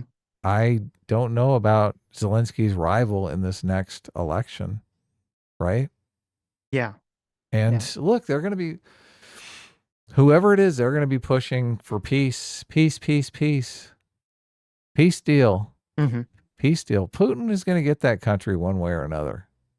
The president is going to answer to him, or he's going to take it by force. I think America's playing into I think Putin's that's Putin's hands. thought process. Yeah, exactly. Yeah, totally. Yeah. He's like, well, if we can't take the country, maybe we can take them in the next elections. Didn't they? Right. Look, they had the one guy got elected saying that he would sign the deal with the EU, right? And I'm assuming the bribe came in, right? You want millions of dollars from Moscow, or do you want a horse head in your bed, right? And the leader, I think it's Yukonovich, right? Was that his name or whatever? Yeah, I forget how you say his name, but yeah, right. Econ So yeah. he basically said, well, I'll take the money, right? And by taking the money, he couldn't sign the EU deal. Well, everyone voted for him to sign the EU deal. So when he started taking back the EU deal, people got pissed, right? Right. And they started rioting in the streets. There was conflict between the officers and the protesters, and he ends up running away. Where did he run off to? To Russia, right? The source of his bribe money, right? Mm-hmm. You got me into this mess, Putin. You gotta fucking save me, right? Right. So look, the next person that comes to power, they're going to get the same offer. That offer is going to be continuous. Can you imagine if we were in a situation where, well, look, I guess we are in that situation, because I think, like, I don't think Trump is paid off, but I do think Trump is working in a fashion because he wants the war to come to an end. That's a big promise that he made to his supporters, and he doesn't really care how it comes to an end. So if Putin has the cards in this exchange, he's going to say, let him win. I don't care. What the fuck? We're not supposed to be over there anyway. Right. Right. Yeah. None of this is good for Ukraine. None of it is good for Ukraine at all. Well, it's not good. It's not obviously not good for Ukraine. It's not good for the U.S. in terms of if we actually want our money back through some kind of mineral deal. This is not, I don't think it's going to work out this way. Look, well, no, because they'll say, Putin will say, of course, like once our guy is in Kiev, the president of Ukraine, will give you the mineral deal. We'll just do it through them instead of us. We'll get 50% of it behind the scenes. Be like a nice crypto deal. Right. You could be correct, and I could just be afraid of nothing. But what I'm saying makes logical sense, does it not? No, it's definitely highly possible. Yeah. Yeah. I hope it's wrong. I hope it's completely wrong. I hope I have massive TDS and it's just me falling for Trump, not being a buffoon and not being the 10D chess master. That's what I hope for everyone's sake, right? Mm-hmm.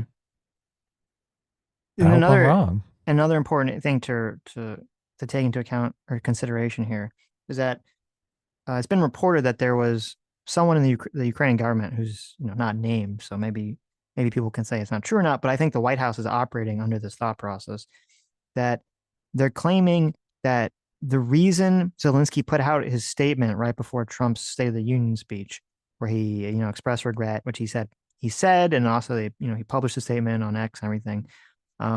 They said that was the Ukrainian government officials saying, and the White House believes that was in response to the intelligence sharing pause, that's what convinced him to put out that statement. So the Trump administration could very well be looking at this as like, okay, they're going to try to use the intelligence and military pause to basically coerce Zelensky into agreeing to whatever, essentially. So that's why I'm saying I think that the Trump team is still pushing for the mineral deal, but the difference is I think that precursor mineral deal is probably off the table, and they actually want to just skip straight to the actual mineral deal and kind of basically get Zelensky to just agree to it and agree to it without any sort of more solid security guarantees that he wants.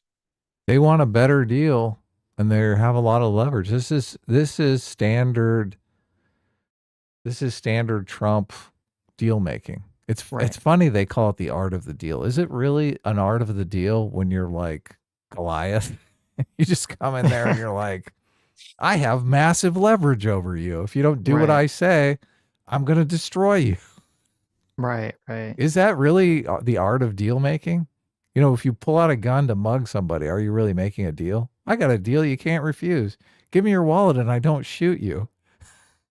Yeah. No. I mean, no. It's not really some amazing deal. I think Trump's, when he does good deal things is when he starts adding like weird variables to things that people don't normally consider to add as a variable to a deal. Yeah, like on immigration, obviously. Right. Yeah, It's sort of when he changed starts the total landscape of that issue. Right. But this isn't because obviously the U.S. has massive leverage over Ukraine because it's our money and our weapons and our supplies, and we're not dying over there, obviously. So that's our leverage. The only leverage really that Zelensky has over Trump, well, is two: is A, do you want your money back through a mineral deal, which is kind of leverage, is kind of not leverage because it's still up in the air about how much those minerals even exist. And obviously, as you're saying, maybe Trump thinks he can get them from Russia anyway. So it's kind of weak leverage. The only other leverage, which is like kind of horrific, is just that if Trump just washes hands of it and Russia basically takes over Ukraine, I do think it would basically destroy Trump's presidency. And a lot of people in probably Trump world don't think that. A lot of people on the internet will refuse to believe that until it actually happens, that it would just be so devastating. But that's obviously, who wants to Zelensky obviously doesn't want to pull the trigger on that because it's like basically a whole falling on the sword, in order to, basically just screw over Trump, which that's not his goal. His goal is to prevent that outcome. So, well, and to just like win an internet debate. So right. I brought up the poll again because the poll is, that's some good evidence there that I don't think people will just like forget about it if no, it'll be his Afghanistan pullout. Only times like 1,000, right? And that's the perfect comparison. Is again, everyone wanted U.S. to pull out of Afghanistan, but then the way it pulled out was so disastrous. So like Right. if basically just hypothetically, if because people perceive Zelensky was rude to Trump ends up with thousands of millions of Ukrainians dying and the country being taken over by Russia because Trump just says, fuck you, you're ungrateful. A lot of people on the internet are going to be like, yeah, based, and they're going to wake up to the reality that the average American is going to think that that's despicable and disgusting. Yeah, 10% of Republicans are going to be like, yeah, this is what I voted for. Yeah.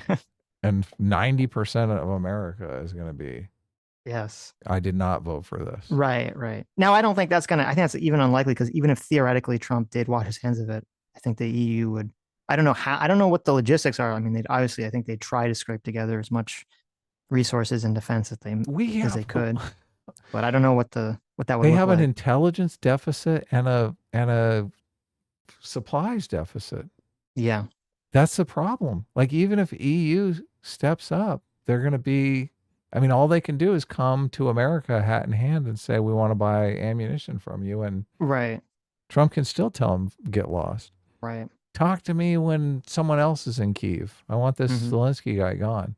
Right. He was supposed to investigate Biden, and he never did it.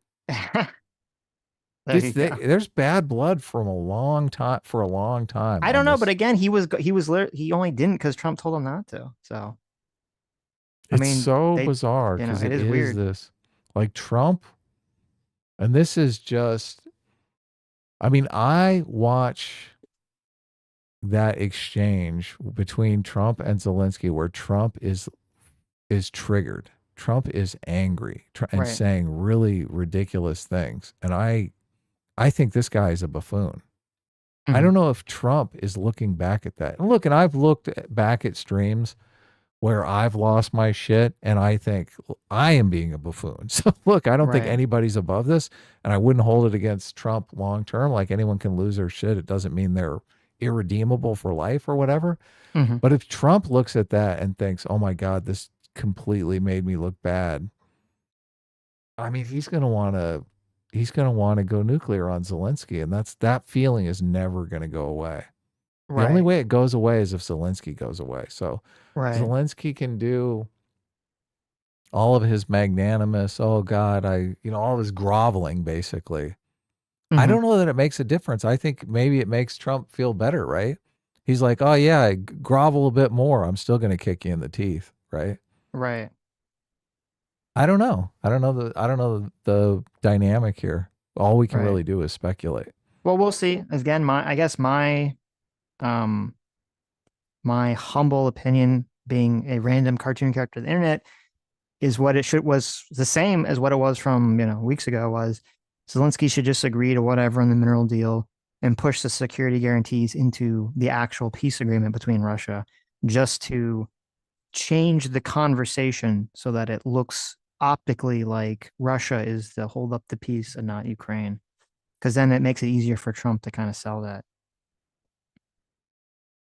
So yeah, we're all waiting.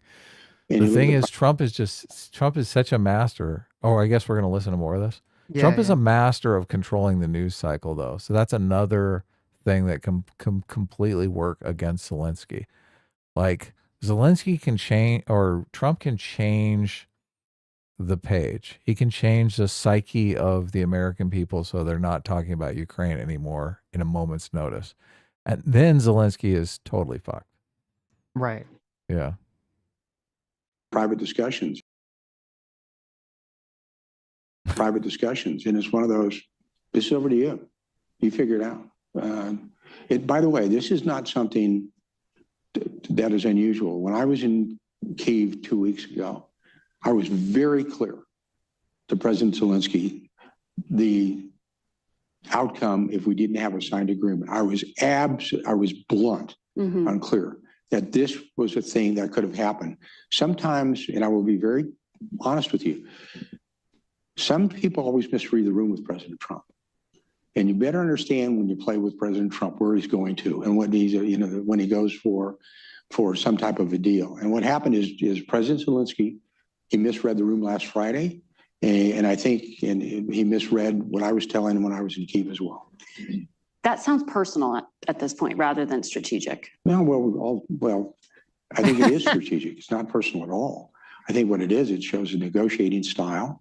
It shows this. Whoever this lady is, she's like so sharp, because that's exactly. She is good. Yeah. He just laid out, yes, that the entire conflict is just personal, and it's the question. I mean, that's the question she asked, was like, well, isn't this putting Ukraine in a worse position to negotiate, which also puts the U.S. in a worse position to negotiate?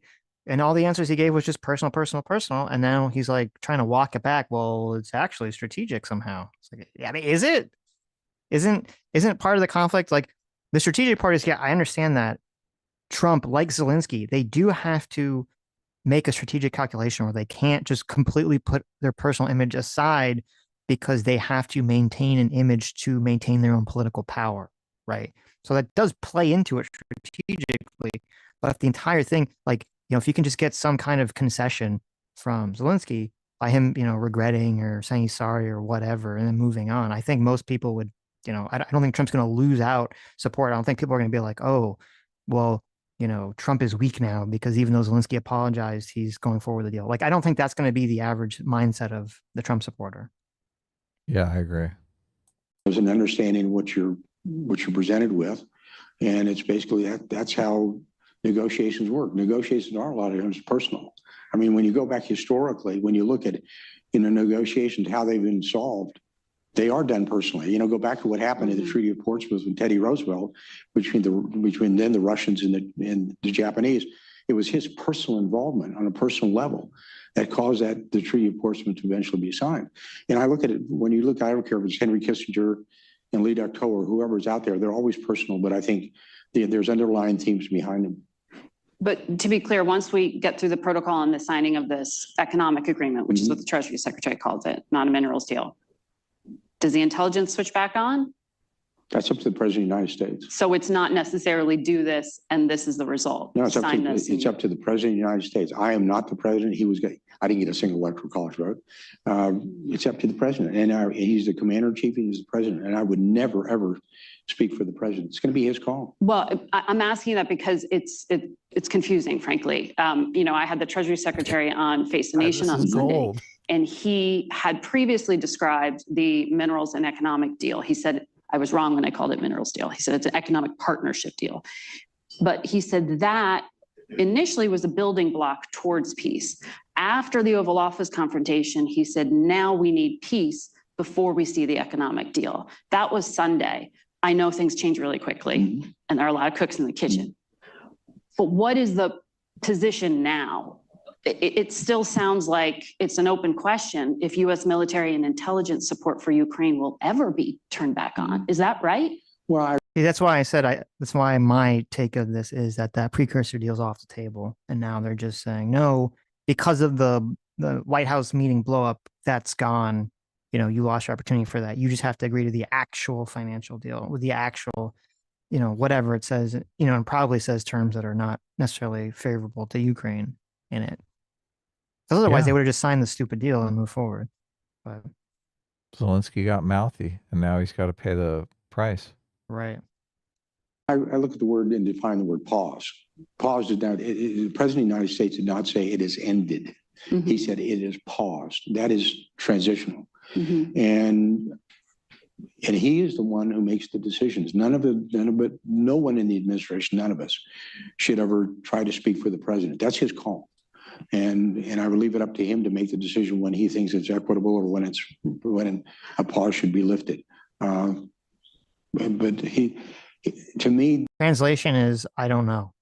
That's the answer to that question. I don't know. Yeah, it hasn't been discussed. So that pause doesn't mean it's coming back. Obviously, Right, you wouldn't come right. out and say it's the deal's completely off. We're never going to share intelligence with them again, because then you can weaken your negotiation ability. Of course, it's going to be a pause, even though it never comes back. Right. But again, as I said, the key question here is it a pause just until they get some economic deal, or is it actually paused until they get an actual ceasefire deal? Because that's a whole nother ball game. That's a big question. Right. No, we're not going to get any answer to that question, quite unfortunately.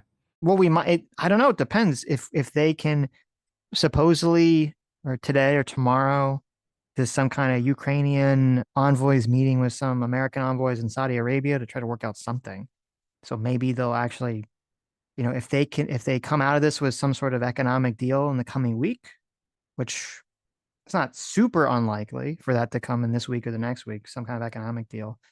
And then we'll see if the military aid and intelligence comes back on or not. I think the deal that Trump outlined is a ridiculous risk. Maybe Trump came to terms with the fact that it was a ridiculous risk and he probably shouldn't take it. So he's looking for an off-ramp. Do you think the framework of the deal that he lined up was we're going to have some sort of business partnership, Americans are going to be there, and Putin is going to be afraid to invade while Americans are there? And right. When you say risk, you mean risk for Trump in America. Well, if Putin fucks him and does like continue to invade and kill Americans, that does, like, Trump basically framed it as Putin would never do that. I'm best friends with Putin. Putin gave me his pinky swear. So, right. But now maybe he's thinking, oh, wow, Putin really is untrustworthy. He is going to fuck me. Like, why do I want to be on the hook for this deal that I laid out that is totally going to fall apart and ruin my presidency? I need an off-ramp here. Well, look, Zelensky was a big ungrateful titty baby in the White House. So there's my off-ramp. Trump could not want the deal anymore. Right. That's possible. That's possible. I mean, we'd have to know some more information, because just judging by the way Trump talks about Putin or has talked about Putin in that meeting makes me think that he does believe he can control or trust, or Putin fears or respects Trump. It makes me think that Trump believes that. And so that, like, when Trump, in my mind, when Trump talks about putting economic interests in Ukraine and that bluff alone will prevent Putin from invading, I think Trump honestly believes that. Or Trump realizes that if he gives Putin everything he wants, there's no reason for him to invade. Or that too. Yeah. Or that too. Yeah. Well, I don't think he can. Zelensky I don't think he can give him everything, because Putin wants all of Ukraine, and that's not going to be available. Like, even if they make massive concessions where it's like, okay, Russia gets to take all the land that they conquered, and the land that Ukraine took over goes back to Russia, and Russia gets Crimea, and Russia gets all the sanctions lifted, and Russia gets its oil going back through Ukraine, and Ukraine gets nothing, but they just get stopped getting attacked by Russia. Even if that was the agreement, I still think Putin would still be planning to take over the entirety of Ukraine in the future. If Putin can get a Russian stooge as president of Ukraine, or that, yeah, sure. And that's literally what they're pushing. Through American help, he wins. He completely wins. He fucking loves that scenario. But here's the problem. Actually, he would like that short term, but again, long term, I don't know if he's going to believe. I mean, Putin's old, so maybe he'll die. But long term, I don't know if he'll trust that, because that has been ever since Ukraine left the USSR in the 90s. That has been Russia's strategy. We're going to put in a bunch of Russian stooges into Ukraine, and it doesn't work. You know, they had before 2014. They had the non-Russian stooge candidate was winning, and Putin literally poisoned him, and he didn't die. He survived and became president. And then they get the Russian stooge back in there in office, and what happens? He ends up having to flee the country and run away. And now, especially after the invasion, I mean, it's hard for me to imagine that there's going to be any electoral coalition that's going to be very, very pro-Russia that's going to get anywhere in Ukraine for the next 10, 20 years. So I think it's going to be hard to ask. I think it'd be hard for Putin to trust that would be like a viable offer or viable long-term strategy. You're pitching it as a shit sandwich when it is like the ultimate consolation prize. Literally, a Russian stooge is now controlling the war. No. The side that he's fighting against. No. What I'm saying is, I don't think Putin's going to look at that as a long-term possibility, because either it's going to be impossible. I don't know if that's the case, though. I don't know who this again. As I told you, those people that the Trump administration are talking to, that are Zelensky's opponents, are not Russian stooges, and I don't think you should classify them as that. Okay, that's not my understanding of who those people are. Okay, right? okay. And I can't imagine that those people. I can't imagine that Russian stooges are going to win an election in Ukraine after Russia has been in a war with them for like 3 years. Right. Yeah, I don't. Whether or not my assertion is whether or not they're corruptible or uncorruptible by Putin is a different question. They're going to try. Right? Yes, you're right. They're going to try. If they can corrupt them and turn them into a Russian stooge, that's a fucking hell of a consolation prize for Putin. Of course. Yeah. Yes. Right. So, and I completely agree with you that it hasn't been working, but that doesn't mean they're not going to continue to try. Oh, no, he's going to try. Yes. Yeah. He's going to try. He's going to try. And this is a huge, huge risk for Ukraine, a giant risk for Ukraine. Right. They don't know that the person they're electing is uncorruptible. Margaret, I think he's got a great team of advisors around him, from Marco Rubio to Scott to Howard to Mike Waltz to that whole team that you see there. It's a synchronized team. We're all in sync together. We're all talking about it. The lines of communication are open, but we all say one guy owns this. One guy runs the ship. You know, I'm a Westerner. You know, and a Westerner, you've ever heard the term "you ride for the brand"? You know, if you ride for the brand, the trail boss is Donald J. Trump. Then you ride for the brand. You're with him. So you. This is so bad, Sitch. This is so bad. Yeah. Are based, you have an office at the State Department. And at the White House. And at the White House. Steve Witkoff, the envoy to the Mideast, is also now involved in the Russia portion of this. He also has an office at the State Department. And in the White House. And in the White House. Okay. How much coordination is there between the two of you, or is this completely parallel? No, Steve's a great guy, and we've got a really good relationship. And my deputy, John Cole, and Morgan Ortegas, we're working well together. We talk well together. My offices in the state are on the 7th floor. His are on the 5th floor. I know where his offices are in the White House. And we're in sync together because we understand the importance behind it. And I think what's happened is because the relationship that Steve has on the Russia side, that actually started because of MBS, Mohammed bin Salman, the crown prince in Saudi. And he brought in Kirill Dmitriev, who's the interlocutor with Russia. He runs the sovereign wealth fund. And so he brought them together. So it made a lot of sense to strategically say, okay, with Steve, and I'm talking with Steve, is Steve, you run this lane really hard, and I'll run this lane really hard. And we're like this together. We're talking about it, and we're sort of comparing notes that we want to be and providing that. And Marco Rubio made a great point when he was asked about it, because he was asked on a program about in the special envoys. The beauty that Steve and I have is that's all our focus is. I'm focused on this and he's focused on that. We build our teams out that way and makes it really good. So it's a long answer to a short question, but Steve and I are in sync. We're together. We talk. We're on speed dial with each other, and our messages are basically coordinated. So Envoy Witkoff was on Face the Nation recently when I was asking him about the 3.5-hour meeting he had with Vladimir Putin, which I think all of us would love to be a fly on the wall for that one. He said he went by himself. There was no foreign service or intelligence officer with him. There were translators. He said 2 in the room. Were those U.S. translators? I don't know. When he did that interview, if you say he didn't have anybody with him, probably not. That's what he said. Yeah. So were there notes from that meeting? Is there any record? I wonder, because that's an extraordinary amount of time with Vladimir Putin. Yeah, there were notes that were brought back that Steve brought back, and so we are aware. It's sort of like a quid pro quo, where you want to go and what you want to do, and the discussions that were made. And it's their term sheet, essentially? Well, I use the term sheet, and term sheets, the answer is... Well, it is kind of more the same, but we can pause here. Okay. I mean, it is interesting, but just kind of goes over the same thing, so. Yeah, he really can't say anything. He said it all when he said Trump is driving the ship here. Right.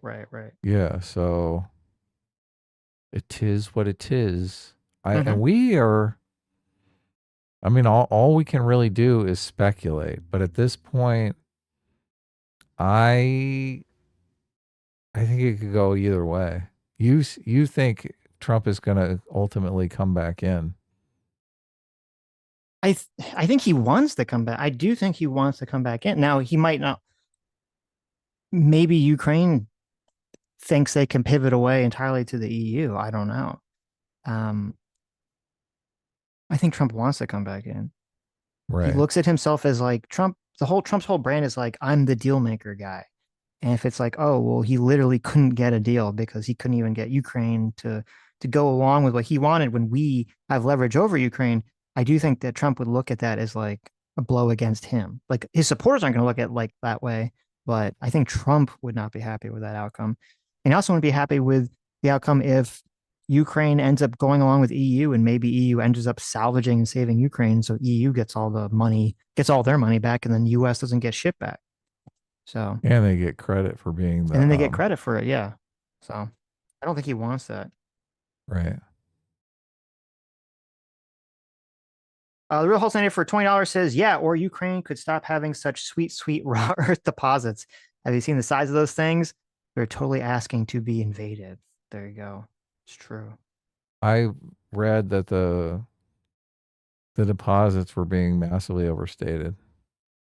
That's part of the concern too, is that the U.S. and a lot of people feel like maybe these whole deposit thing is just not really there anyway. So, and Trump didn't say it directly, but he kind of, I'm trying to remember, there's something I heard, some interview I heard where he kind of alluded to that, where he's like, maybe they're not even there. I don't know, but it's something, right? So that is a fear that there won't even be anything there worth value. So. Oxycy for $20 says, sent a comment to Adam's DMs, was a little too long to fit in super chats. Oh, okay. Okay. To my DMs? J-Mac oh. Yeah. I don't see anything. Twitter's acting funny these days, so I don't know. Okay. I mean, you could send it to me and I'll read it. J-Mac for $20 says, I just got done over on another stream talking about this, and I think I have a different read than you guys. Still love you. Sure. if you want to come on, talk about it. I don't know what your read is. I'll be down. Yeah, And then, I'd love to be wrong. So. And for $20, JMac, thanks so much, Sugar Fire Dad. JMac says, did you guys mention your thoughts on Senator Murphy's comments about his meeting with Zelensky prior to the mineral deal? I don't believe we talked about that. No. I don't know that I saw the comments. Yeah. Senator Murphy. This is what Oshie said. Little behind the stream, but I agree with Sitch's message that there are opinions held by the minority online that seem to be more prominent than they actually are. But whenever you guys say the fringe left-wing version of this, it's very rare. Some minority opinion, trans women in sports is not a fringe 10% opinion of Democrats. I can't tell if you guys think it is. Maybe I'm just misunderstanding. I think that's a good point. Obviously, the terminally online like woke shit is more prevalent on the left than the terminally online rights, Jews behind everything, West America bad is not anywhere near as prevalent in the right. That's a good point. I should bring that, and we should definitely add that stipulation. So I guess I'm more worried that it will become as prevalent as some of the woke stuff is becoming.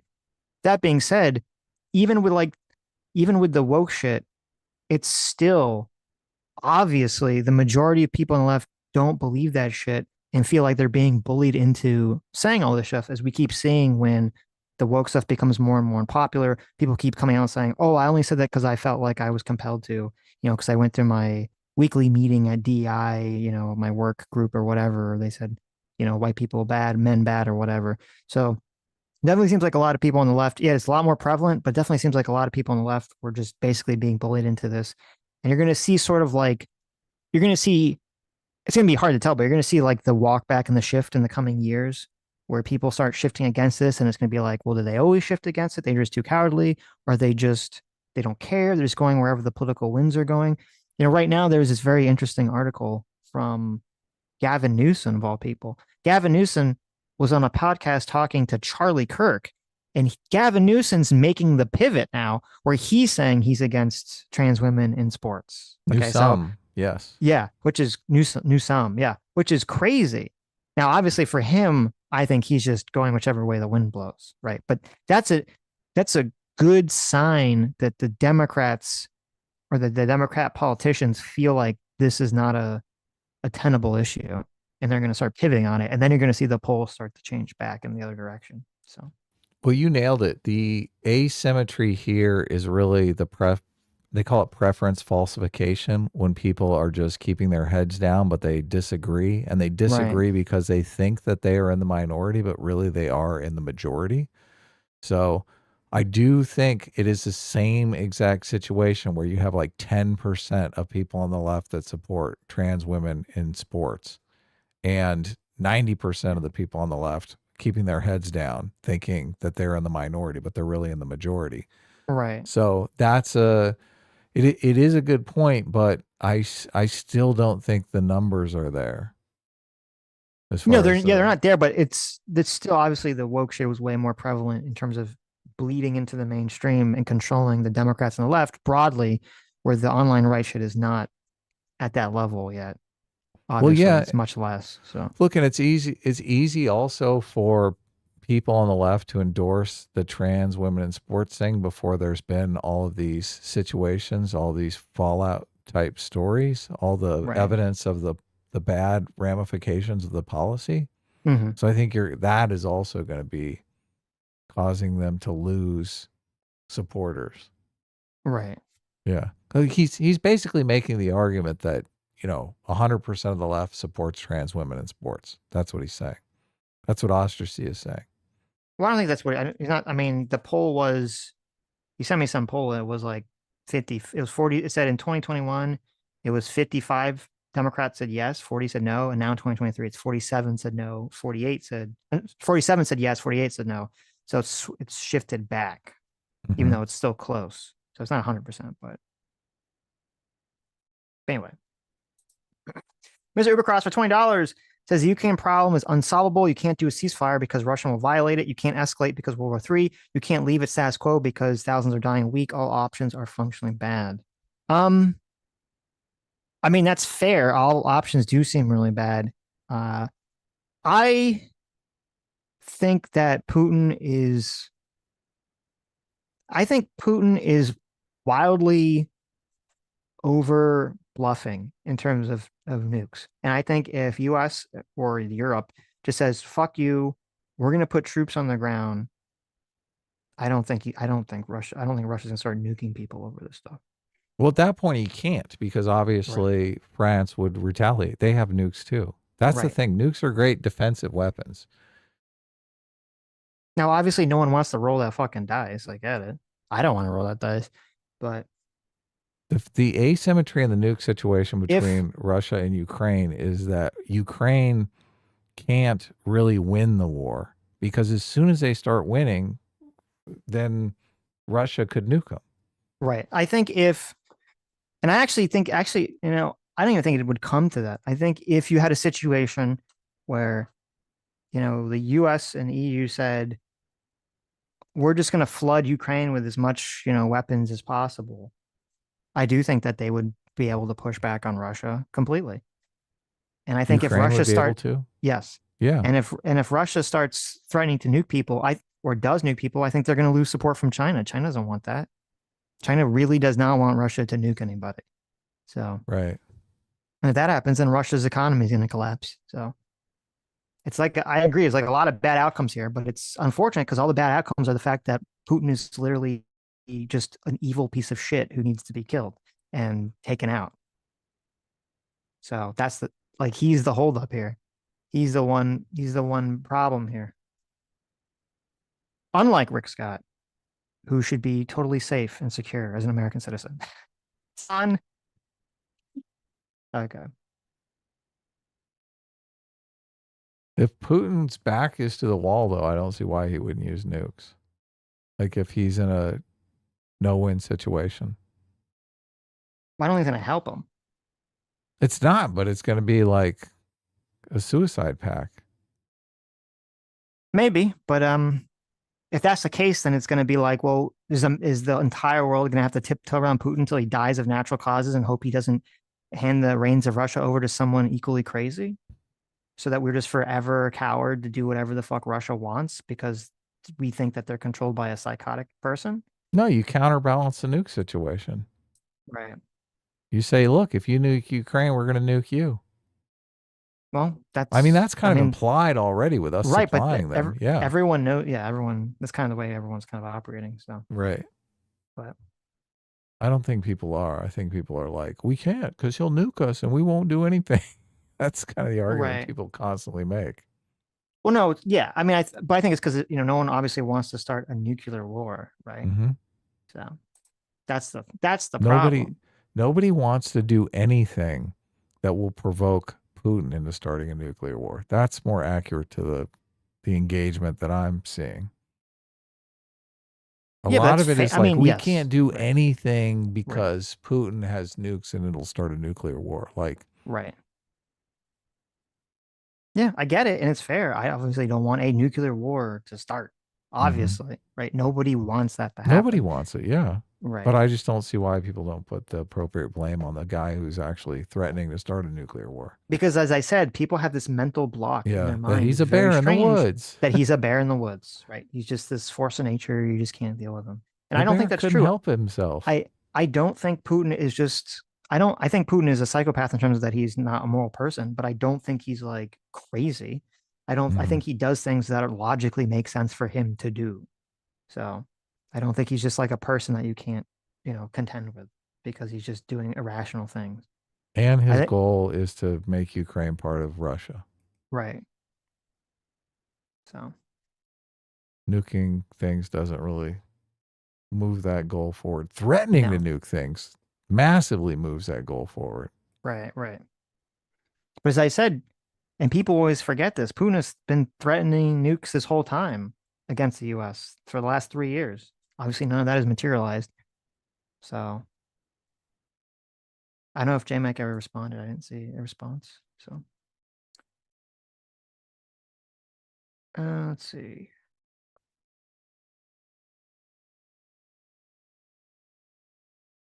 Ace for $2 says, I think it's unfair to say Dev has TDS. There you go. Josue Calejero for 20 months, thanks so much, has released the Sitch, released the Supervillains Anonymous draft sketches win. Love the comic. Looking forward to the next thrilling installment. Well, we could do that eventually. I missed that. What's going on? Release the Supervillains Anonymous draft sketches.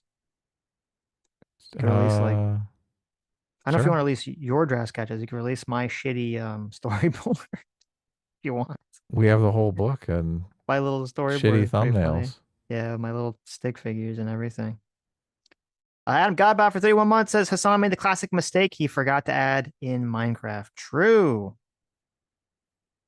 RBGH fan for $5 says, do either of you still believe they can retake land without Western troops on the ground? So again, as I keep saying, people always ask this. I always see conflicting information about what the military situation is on Ukraine in terms of can they win? Does it require more support from the US or the EU? Can they not win no matter what? So I am not some kind of military expert. I'm not going to even armchair be a military expert. So I'm just going to try to not really weigh in that much on the military stuff. So I don't really answer that question. Jack for $10 says, respond to what? I miss it. I said, I read your super chat. I didn't know if you were wanting to come on and tell us whatever your disagreement was or not. So. Memes Brand for $10 says, I blame Biden the most. Give them enough support to repel Russia from the get-go to end it swiftly, or stay out and let them handle it. Instead, he only went half the way and led us all with a huge mess. Yeah, if that's true, if that is accurate, if there was either intentional or accidental, just not giving them enough stuff, then obviously that's completely evil and despicable. If that's the case, so I'm not sure if that's the case, but they only let them prosecute the war from a defensive posture. They forbade them to go into Russian territory or to fire into Russian territory or do anything that would. Was that what? Yeah, but is that what memes Fred means? Is like, oh, we should have just given them enough to just steamroll into Russia, because Russia, that was a nuclear threat. If you come into Russia, we're going to nuke you. Now, obviously, this is why I constantly bring up the nuclear threat. Like it's pointless, right? Like this is what makes any administration adopt this fucking cuck posture. They're like, oh, we can't hit him too hard. They have nukes. Look, he has a gun. We can't hit him too hard. Well, what the fuck? The only way to disarm, look, we can't literally disarm them of their nukes, but the only way to neutralize the nuke situation is to set up a nice big fucking nuclear missile and say, look, if you press your button, I'm going to press my button. Mm-hmm. And then let them go wild, right? With conventional weapons. Malik for $10 says, whatever happened to the my button's bigger doctrine? Trump used to have balls in my head. Thank you. Thank you. Yes. Right. Where was that at? Brian, that just came in. Oh. Brian for $10 says, EU is a worthless ally beyond money. The one silver lining from this is that the EU may actually step up their military capability to actually do something, Western Europe in particular. It definitely seems like Europe is going in that direction completely. So no matter what happens, Europe is going to try to put on their big boy pants from now on, it looks like, and not rely on America to be the world police anymore, which will be good for all our pocketbooks, maybe. France moved their nukes into Germany. They're like, holy shit, we need to get these nukes up there fucking closer to the action. Right. I don't even know if France can hit Moscow from where they are.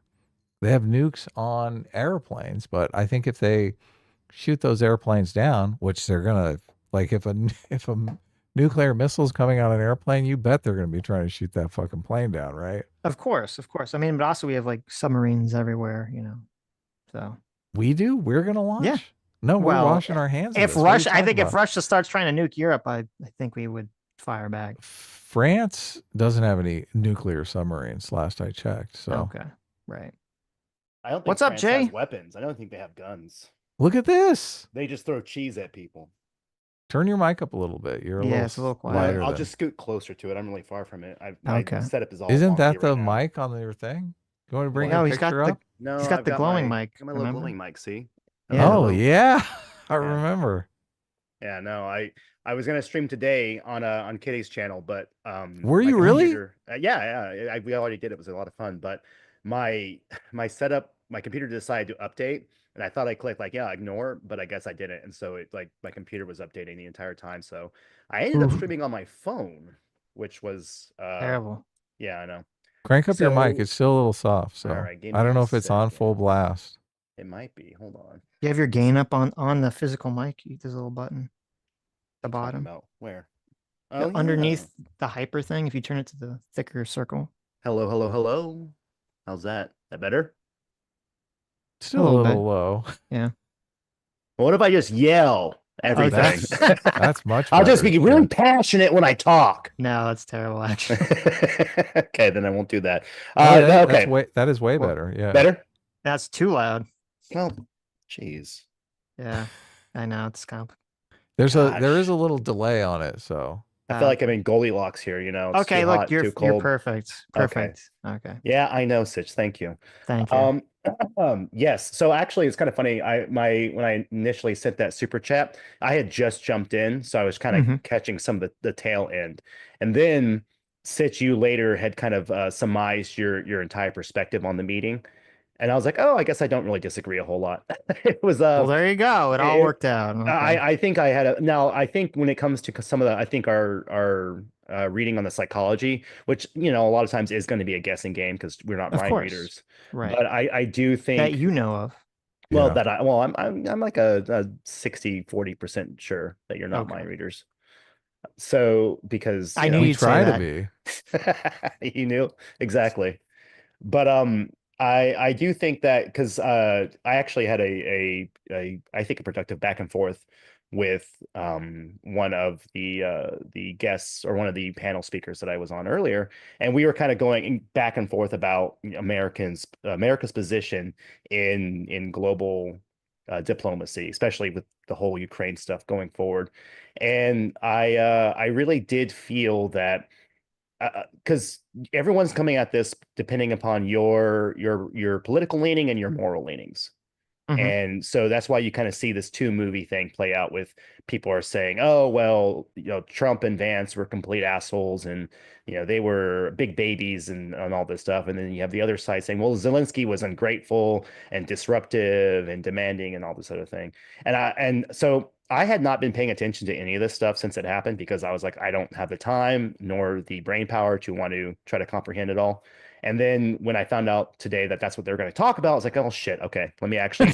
Oh no, you're going on a stream and that's the topic. It's like, let me watch the whole thing. Let me not just like get someone's take, you know. So I ended up watching the entire press conference, and then I went through a few different content creators that I watch sometimes and got their takes from various political perspectives. And so to kind of formulate my own thoughts and everything. And I do feel that there in the sequence of events that everything transpired, it first and foremost, and I think you both had already said this, having this be a press conference setting was absolutely retarded. It was that was so that, like you said, whoever's idea that was, it was just, you know, maybe it was Trump's, I don't know, but it was a very, very stupid idea. Because obviously, you know, you already have these two political actors. You have Trump and Zelensky. It's no secret that they do not have the best relationship. I don't think it's too far-fetched to say that Zelensky, if you know, probably wanted Kamala or the Democrats to win because they have been the ones that have been more outspoken about sending aid to Ukraine, whereas Republicans are saying, no, we need to put a hamper on it and tone it back. Or just get rid of it entirely.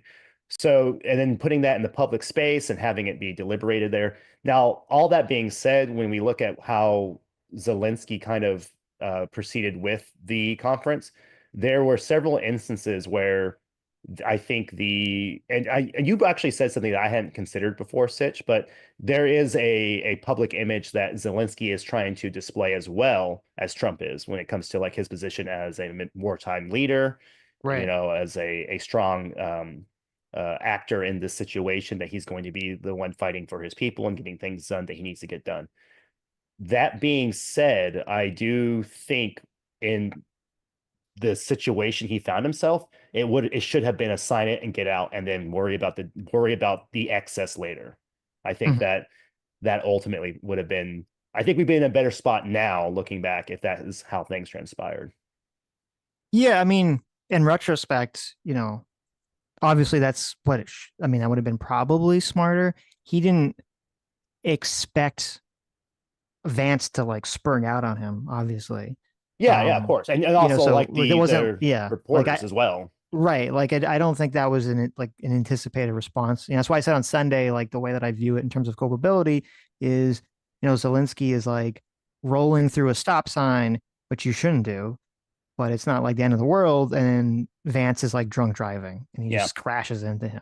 Yeah, it seemed like Zelensky had some points that he wanted to get out. I mean, he brought the document with a bunch of pictures. There was very obvious intent behind the things that he wanted to accomplish, hammering down on the security concerns. The reason I asked about the Senator Murphy stuff is because I had seen that crop up and I wanted to look into that and see, okay, well, what's the validity of this? How much depth is there? So everything I found, the actual meeting, because there was a meeting and it wasn't just with Murphy. I think it was with 4 Democrats and 3 Republicans. And so it was we did talk about that meeting. I didn't know that's what you're talking about. Oh, okay. Yes. Because Senator Murphy, he's like super outspoken about this whole thing, and he has been for a very long time. Right. So there was I guess someone had claimed or had assumed that he had kind of torpedoed it ahead of time. And that was what was the unconfirmed That's thing. probably not true at all, because Lindsey Graham was one of the Republicans in that meeting. Yes, he was. Yeah. Obviously, and Lindsey Graham was that's part of why I think Lindsey Graham was so critical after that, is because he doesn't want to get the blame for anything that happened. Yeah, for sure. I think that it's less about like a specific actor like within that meeting, and more so about just the general vibe from the respective parties. And I'm not really on the Republican side. I'm not like saying that we need to cut aid off. I've never been. I'm not like a Putin simp. But in the same token, most of my politics kind of began in the early 2000s with the war in Iraq and Iraqi freedom and Afghanistan war, because so I voted for Obama his first term, because that was kind of like what charged me morally at the time. And so I do have a sentimental understanding of people that are not wanting to see this like another Iraq or another Afghanistan or something along those lines continue. Right. But just to go back a second to what you said, and this is what I think people are not perceiving in that meeting, is that basically what the offer that Trump is putting on the table to Zelensky is saying, hey, we don't really want to give you any of these security guarantees that you want, these specific security guarantees. We want to just entangle ourselves in Ukraine financially. And then I'm going to basically bluff Putin, or Putin is going to respect me enough that he's just not going to invade. So you just trust me, Zelensky. You just trust me, and I'll kind of like make everything work for you. See, I think that's kind of a hard sell when Trump's been kind of attacking Zelensky in order to accomplish that deal. And I think that's part of why Zelensky is like needs to publicly in that meeting be like, if Trump said, because like the thing that people like weren't really processing is that one of the first questions that is asked of Trump is, what are the security guarantees that you're going to give to Ukraine? And he just says like, well, there really isn't going to be one besides the economic deal. And Zelensky doesn't even respond to that. He lets it go the first time. But then like 20 minutes later, another reporter asks basically the same question, and he kind of shits all over Zelensky in an accidental way, where he's like, everyone's focusing on security guarantees. That's a mistake. I don't know why everyone's focusing on it. It's not a big deal. That's 5%. That's such a tiny thing. And so he's basically shitting on Zelensky, because who's everyone? Well, Zelensky's everyone who's complaining about security guarantees. So Zelensky responds and he's like, well, I want security guarantees and blah, blah, blah, blah, blah. Well, so that's why I was saying Trump begins that part by saying the security guarantees is that we have American interest there. And then he interrupts himself and then he starts saying everybody, and he starts to bloviate on that continued point, which is why I go back to what you just said earlier about it not really having like, that's a bluff. I don't see it as a bluff personally. Now, I'm not an expert on political diplomacy and the international diplomacy, right? Like I don't know the ins and outs and all that. I just, you know what you know. But well, no. Well, let me just be. When I say it's a bluff, what I mean is if it's a bluff in terms of Trump is not saying we will put economic interest, we'll put our people on the ground to mine or whatever, and if Russia invades you, we'll attack back. He's not saying that. He's just saying Russia's not going to because they're going to be afraid we will, right? So that's why I'm saying it's a bluff. Yeah, and I think that so you're saying in as far as the utility is concerned, it's a bluff. And we're not saying like the actual validity of said bluff, because you go, well, I don't know, because typically when you say bluff, like if I'm bluffing that I have a good hand, I actually don't have a good hand. Well, okay, I guess, yeah. Well, it's in terms of, maybe bluff is the wrong word, in terms of like, it's unclear to everyone if we did put troops or if we did put American workers there, if Russia invades anyway, is Trump going to declare war on Russia? I don't know. Since I actually think I do know, I think he 100%. If we run through the scenario and we say that now that the United States have invested their supplies, business, they have capital investment in Ukraine now, right? And then you have Putin says, well, you know what, he's just full of hot air. He ain't going to do anything. I'm going to push forward with whatever military actions I have. Well, now you have military actions happening in an area where the United States directly has that capital interest.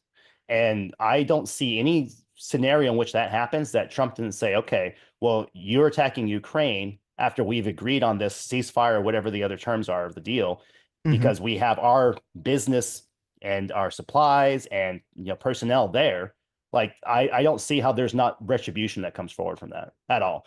Trump would look weak if there wasn't. He would lose a lot of support from his base because people see him as a strong man. Well, a strong man has to actually be strong. Yeah, but would that retribution be in the form of military action, or would it be in the form of additional sanctions or something else? I think it would depend on the impact. So, like, if there was direct involvement with American assets, like if, say, like the fighting happened around equipment and there was damage to American infrastructure, then yeah, I can see that actually having a lot more severe as a reaction. No, right, right. Oh, but that's what Zelensky's worried about is like, if we do put, they do invade again, and Trump's response is just to bring back the sanctions or whatever. And obviously it didn't work on Russia the first time. So, Zelensky doesn't think it's going to work the second time. Well, like if the argument is Trump is going to use military force if Putin invades, if he just said that to Zelensky, then Zelensky would sign that deal like instantly, because that's all he wants. Oh, but he's not going to say that because then Putin's not going to come to the table. Well, that's the problem. Yeah, then. well, because you're working with two international entities that they're at war. So obviously, when you're playing the quote unquote peacekeeper, you're the middle ground, the middleman. You have to be. This is something that I actually do think is correct when Trump, for example, won't sit there and call Putin a murderer, or when he calls him a terrorist, and he's like, he's trying to. Trump is trying to kind of downplay that rhetoric because, obviously that's true. Putin is a murderer.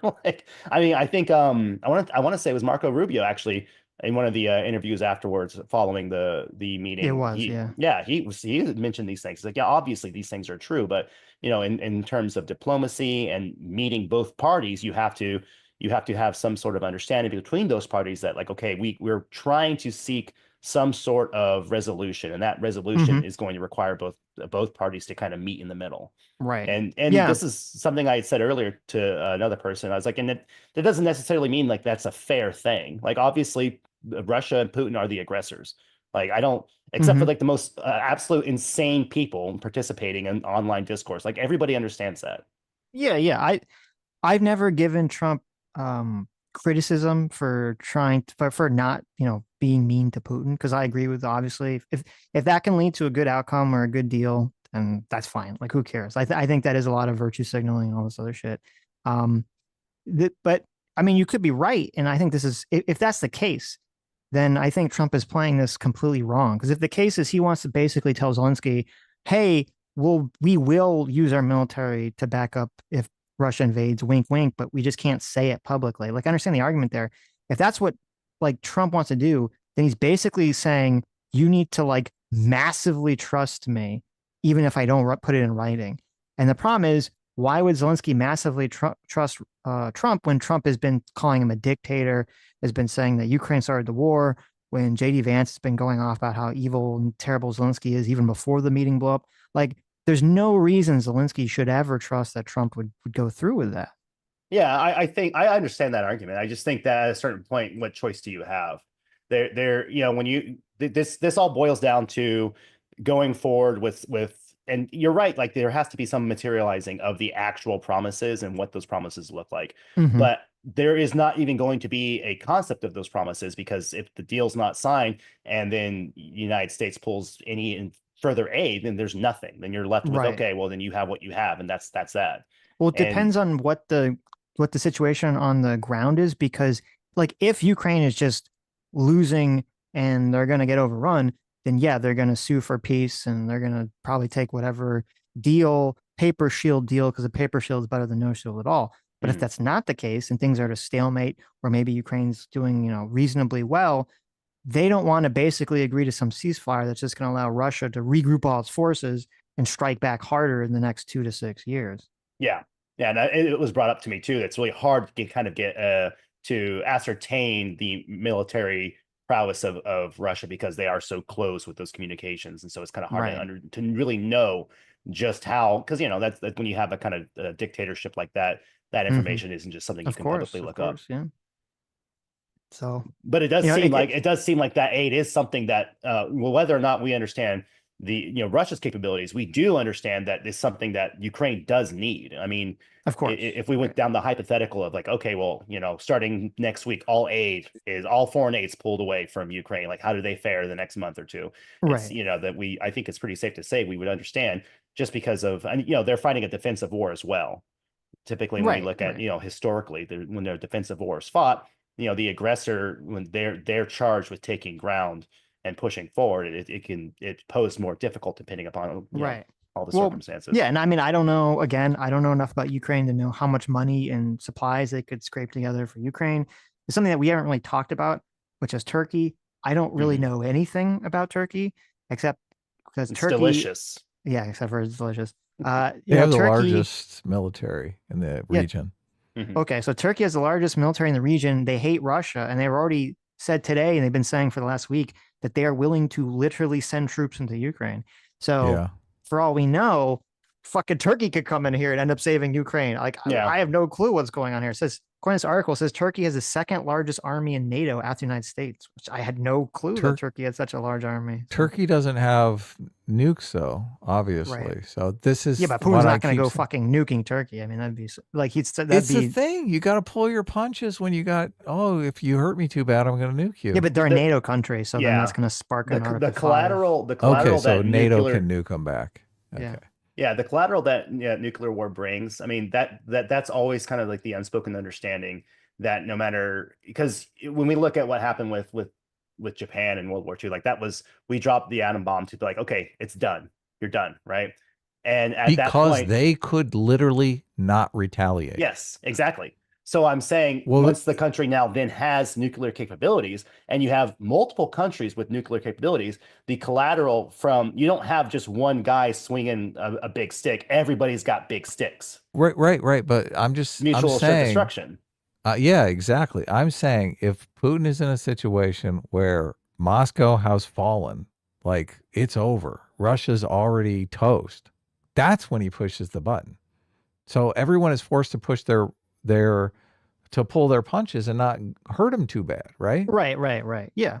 Sure. Yeah. The threats always carry. I mean, that's, I think a lot of the people who are arguing in that perspective, typically from the right wing, that's one of their concerns, is like the start of World War III and what that would look like. So look, if Ukraine was in a position to do tangible damage inside Russia, St. Petersburg, Moscow, that would be a lot of fucking leverage to get the troops out of Ukraine.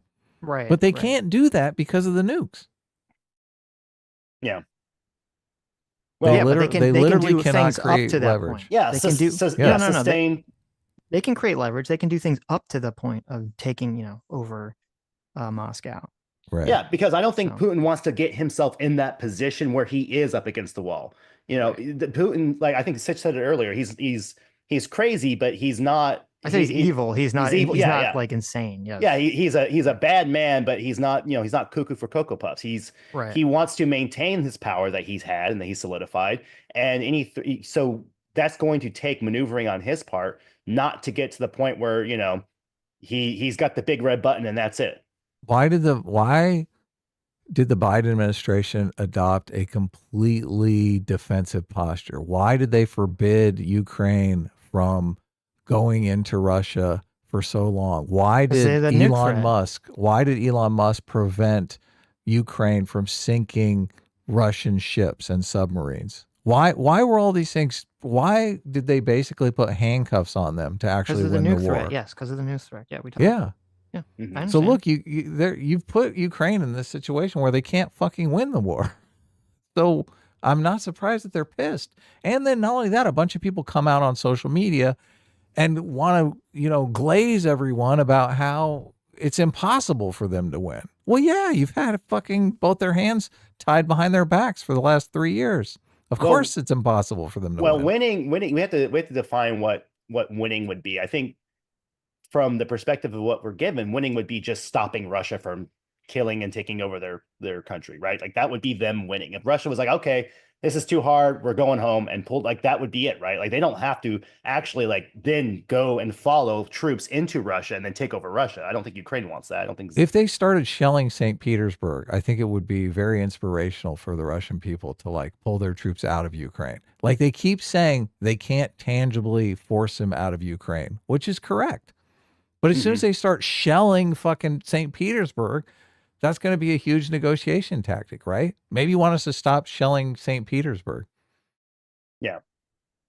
To be clear, I can't tell if you're arguing that Ukraine should not actually attack Russia or not. Me? Yeah, you. I think if they were able to attack Russia, they would actually have a better chance of winning land back. Right. So you think they should attack Russia? Yes. Okay. They should attack Russia. Okay. They should at least be able to threaten to attack Russia. Like the whole idea that they haven't been able to do that, and everyone's broadcasting that they haven't been able to do that. Obviously it's a war of attrition on Ukrainian soil, right? Right.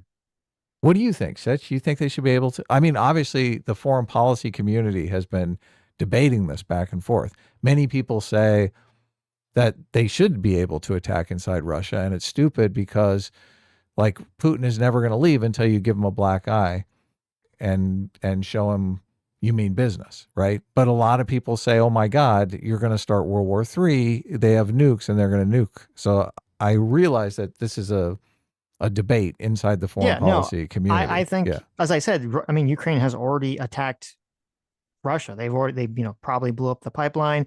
They've taken literal chunks of Russia. They've assassinated Dugin's daughter. Like they've been attacked. There's drones that have been blowing up shit in Russia. I keep seeing videos on X about Ukrainian drones going into Russia and trying to blow up the refineries. They've been attacking Russia.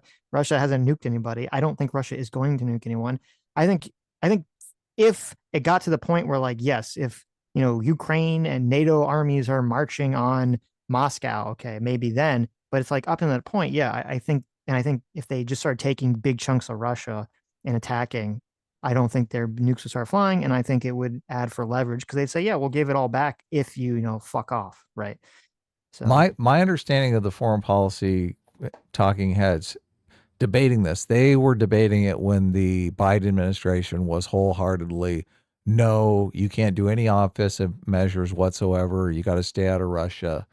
Late in the game, after Biden, it might have even been after Biden lost the election, he said, okay, you can attack within Russia. Right. He basically took the handcuffs off them last minute. So, but look, if they said, and I guess this is why the sharing of intelligence is kind of hard for America, because if they do start doing like bombing St. Petersburg, they're going to be doing it on our intelligence, right? That's going to look bad. Of course. Trump is trying to make best friends with Putin. Mm-hmm. No. We're in uncharted territory here. Well, that's the thing too, is like, I have never once ever put forth myself as some kind of foreign policy expert. You know, I was an E4 in the Air Force turning a wrench. Like, that's the extent of my military expertise. So, well, I mean, but, I don't have any expertise either. I just listened to the debate, and it seems like if I was in Ukraine and there was a stalemate and we were talking about whether or not I was going to get my land back, I'd be like, fucking, I want to invade. Yeah. Well, there's been land grabs too from Russia going pretty. I mean, was it Bush and then Obama after that, and then with Crimea, right? Was that during his second term? Yeah. Yeah. 2014. So 2014. Yeah. So there's been for Russia has been a pretty constant aggressor here for decades now, and so it will. It's interesting to see kind of how Trump's going to play this out in his admin. I actually, it's kind of funny. I like listening to Marco Rubio talk the foreign politics more than I do like the Vance or Trump, because I don't know, there's something about hearing Marco Rubio. It just seems like he has more handle on what he's Well, he has supposed a to more, classical conservative. Probably, yeah. He's been in the Senate for a long time. Yeah. Yeah. So it is nice to I mean, it's nice to hear all of it, because I do enjoy being able to hear these things and kind of process it. But right. It is definitely a mess of spaghetti.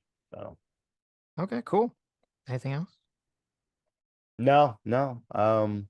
I think that's it, man. I'm just beautiful. Happy to be here. You can stick around. We're going to read some more super chats, I think. Yes. Let's see. Where were we?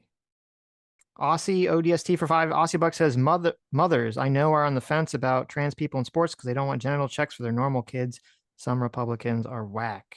Why, yeah, I mean, obviously no one wants genital inspections for people.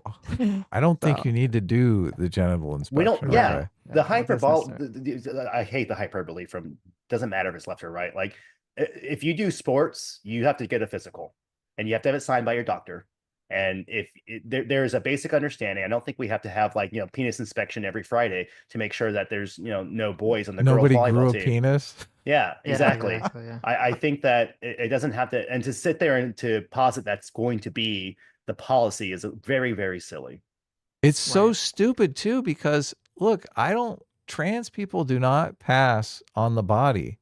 Like, they never do. They can do work on their faces and stuff like that. But look, I see trans people at the grocery store here, and you can see them from across the grocery store, and you're like, that's a dude.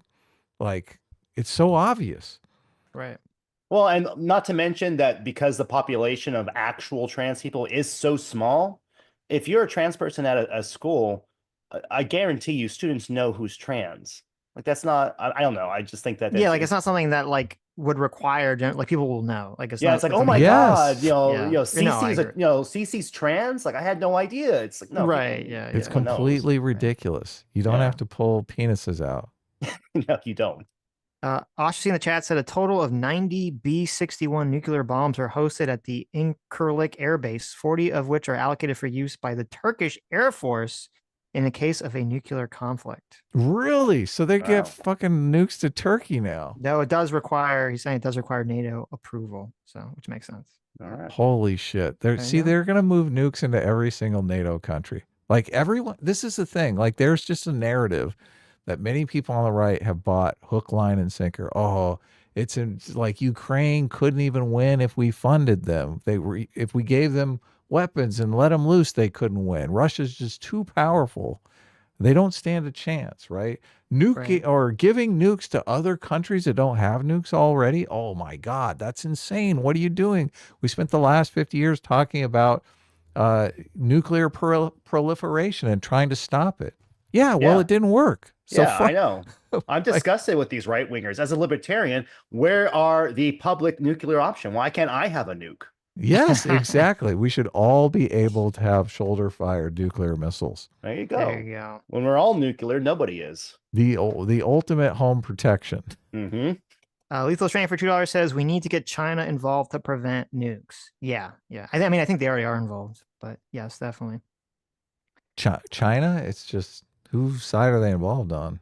Well, they don't want Russia to throw nukes for I think for two big reasons. Number one, they know it's going to really turn the rest, like everyone's going to really turn against Russia if they start throwing nukes.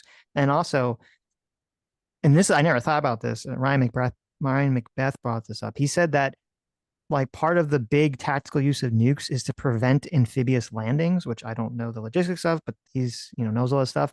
And he was saying that if the moratorium on nukes is off the table, and China's trying to do all these amphibious landings on Taiwan, that's like they're making themselves the perfect target to get nuked. So really, yeah, fascinating. Because you irradiate the whole area and you just can't go in can't there. use it. Yeah, I guess that's the argument. Yeah, so. the collateral damage of nuclear weapons is it's insane. So. Right. Malik for I read that one. Drew the Dogman for $2 says, "Got my book, boys. Pretty awesome. Thank you. Cool. Thanks."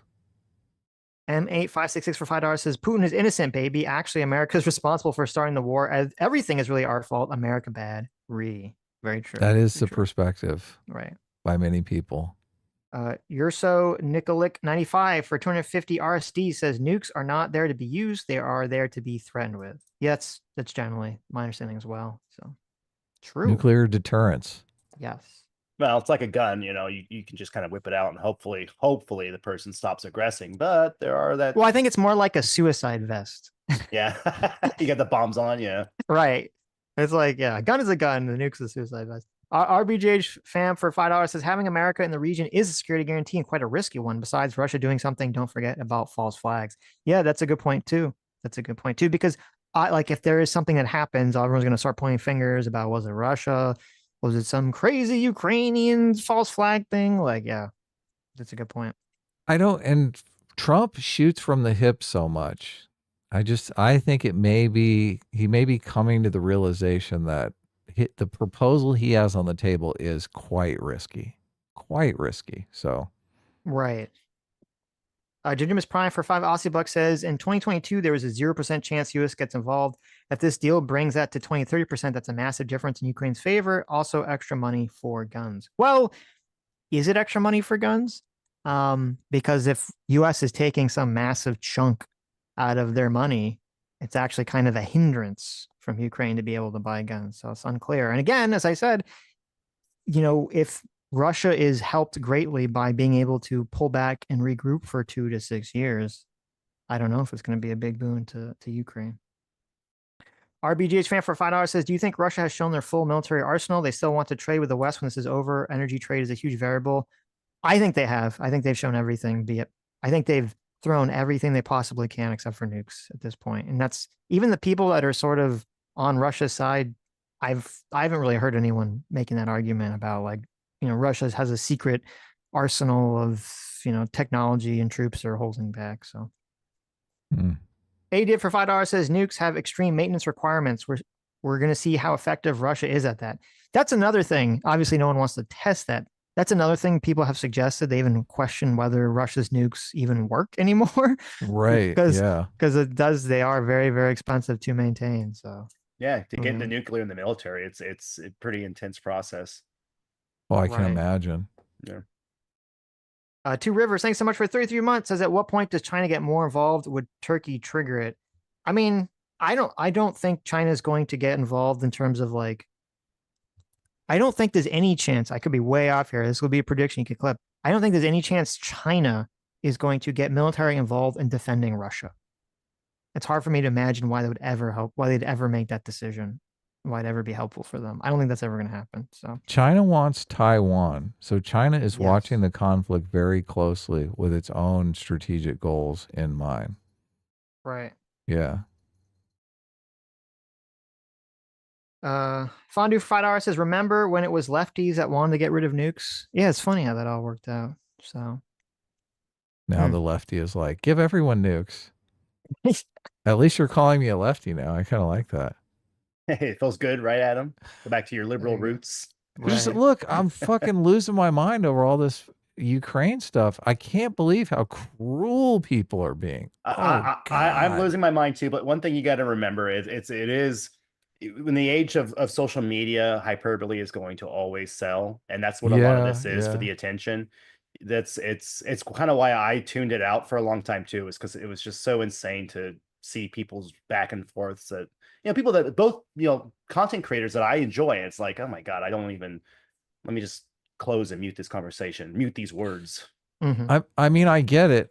You don't want your money being spent in Ukraine. That's totally, totally fine. But other people do care about it. Other people pay taxes. Like, to deny the fact that those people are paying taxes and they want their money spent in Ukraine is just, I mean, what's going on here? Why you Well, gotta be so cruel? they could still donate. I mean, like, charity still exists if they really want to make sure their money is going. Well, no, like, they do. There's tons of charitable funds that are, I know. Look, you can donate directly to the government. Actually, I know. Look, I know that they can donate. I know someone who gave, I think, upwards of $1 million to the Ukrainian government. So there is a prisoner's dilemma thing going on here, because obviously if the US government gets involved, Ukraine is saved. If 10 people decide I'm going to put my money in where my mouth is and I'm going to donate, it's not going to make a bit of difference. People want to make a difference. So if they're advocating for our government to get involved with their tax money, I don't see why people are shitting on that. So it bugs me that people go out there and act like they pay 100% of the taxes on everything. So the government should do everything that they want because they pay some fucking taxes. Other people pay taxes I too. think it's less. My whole take on the concern with taxes is it comes down to the private interests of every individual. We are a collective of citizens that all contribute, whether we want to or not, and that contribution is used in whatever way it's used.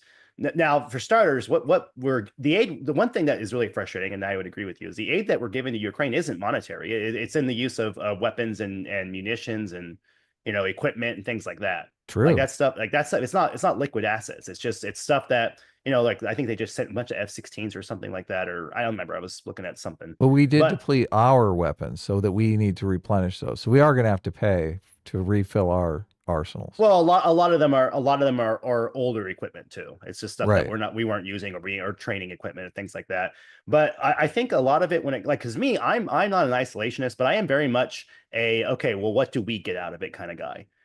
I don't ever look at things, and it's not that I belittle those who do. I just personally don't really have a moral perspective when it comes to we should be helping X country with X problem. And the reason being is because there are so many insurmountable conflicts or famines or tragedies all throughout the world at any given time.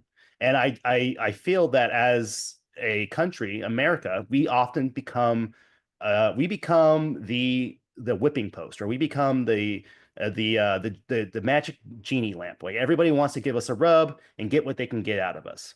And it's because we have, we're a large country and we have a lot of resources. We have a lot of tools to disseminate or to give to other countries to facilitate those things. But I don't think that means that then we are to be giving promises or equipment or money to countries with no vested interest. Now, that doesn't mean like, okay, well, you pay us back. The vested interest could be political influence. It could be, soft power. There's all sorts of ways that investment can materialize, or, that tit for tat happens. But the more nebulous, or the more amorphous that is, the harder it is to sell to the common person. Because people, generally speaking, are not going to take the time to research geopolitical diplomacy and understand, oh, well, us helping this country is going to secure a portion of land for us to, enact influence. It's blah, blah, blah. They're going to say, okay, we give you $10. Do we get $10 back, or do we get some type of good or resource? That's how most people understand the diplomacy. And so the American people are really kind of burnt out on this notion that we are to be kind of this world police / coffer that is available for everybody to stick their hands in. It's a hard sell. When you say the American people, I hear the Republicans, because if you look at the polling, 50% of the country wants us to support Ukraine. And if you want to make an argument that 50% of the country pays no taxes because they're all like poor, unemployed people, it'd be hard for me. It'd be hard to believe that they pay absolutely no taxes. I think the Republicans probably pay more in taxes overall because they tend to be like business owners and wealthier people who tend to pay more taxes. But just it's for me, it's this declaration that we shouldn't do any of this stuff when other people pay taxes that they want their taxes spent on that stuff. It's completely in your own bubble. Like you can't make those kind of declarations. So the poll you just cited, it says support. Can you break what that support means? Does a poll actually like break down what it means, or does it just kind of say tacit support? Because that's a very, very broad term.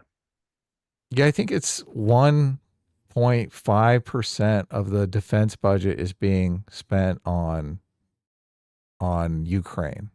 So if you wanted to break it down into taxes, it would be like, and look, obviously the defense budget is only part of the budget, but if you want to think 1.5% of whatever taxes you pay, you're paying $15 on every $1,000. I think there's a lot of people who would look at that and say, oh my God, $15 on every $1,000 I pay in taxes. People who support Ukraine would be like, what the fuck are we doing, right? Sure. People who don't support Ukraine are going to say, I don't want to spend 15 cents on Ukraine, which is fine. That's totally fine. You want your taxes spent on tax cuts. You'd rather just get the $15 back. Just take $15 off of my taxes. That's a fine debate to have, but I can't stand the fact that people come out and they make these proclamations that nobody supports Ukraine. Oh, no, I don't think that at all. I do think that you're going to start seeing diminishing returns because most people, it's really easy if someone comes up to me and say, hey, they stick a mic in my face and say, hey, do you think that Ukraine has a right to borders into a country? I'm gonna say, oh yeah, of course. Do you think that they should be supported in their effort and their warfare? Oh yeah, of course. Saying those things it's really simple. But when you actually start to break, I mean, because that's with any issue, homelessness, just starvation, all that stuff. Everyone, it's really easy to have the proper take on these things. But then when we actually start talking about what that materializes or what you actually have to do or give to see those things happen, that's when the conversation starts to break down for a lot of people, because everybody wants to be on the good side of history, but nobody wants to be the one fighting for history to be good. It's just that's how most people are. And so everyone wants public health care until they had to say, well, how do you pay for it? Well, yeah, exactly. And you can have this conversation with any issue that's federally or even state funded, any issue on those lines of like, well, I don't want my tax dollars going to to some redneck in the woods who is gun toting blah blah blah, and well, I don't want my tax money going to abortions and baby murderers. It doesn't matter. You can do this with anything. But I do think when we look back, because a lot of my perspective on this comes from when I got politically active during Operation Iraqi Freedom and the Afghan War. When I first started paying attention to politics, I couldn't stand Bush. All my friends in college, we all were like, this guy is a maniac. Like, what are we doing? Why are we going over there? Like, what's the point? And I started my left-wing adventure into politics with that as a foundation.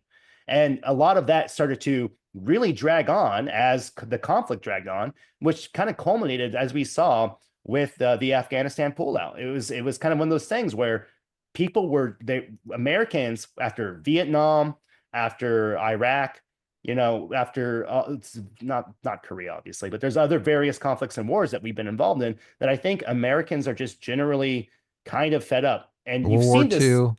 Yeah, exactly. It took a lot for us to get involved there, right? But you've seen this inversion now where you have the right that is kind of playing the role of what the left was for a vast majority of American discourse. And to me, it's fascinating to see all that, because I've always had the position of what do we get out of any involvement in any conflict? Like, what is going to be our tat for our tit?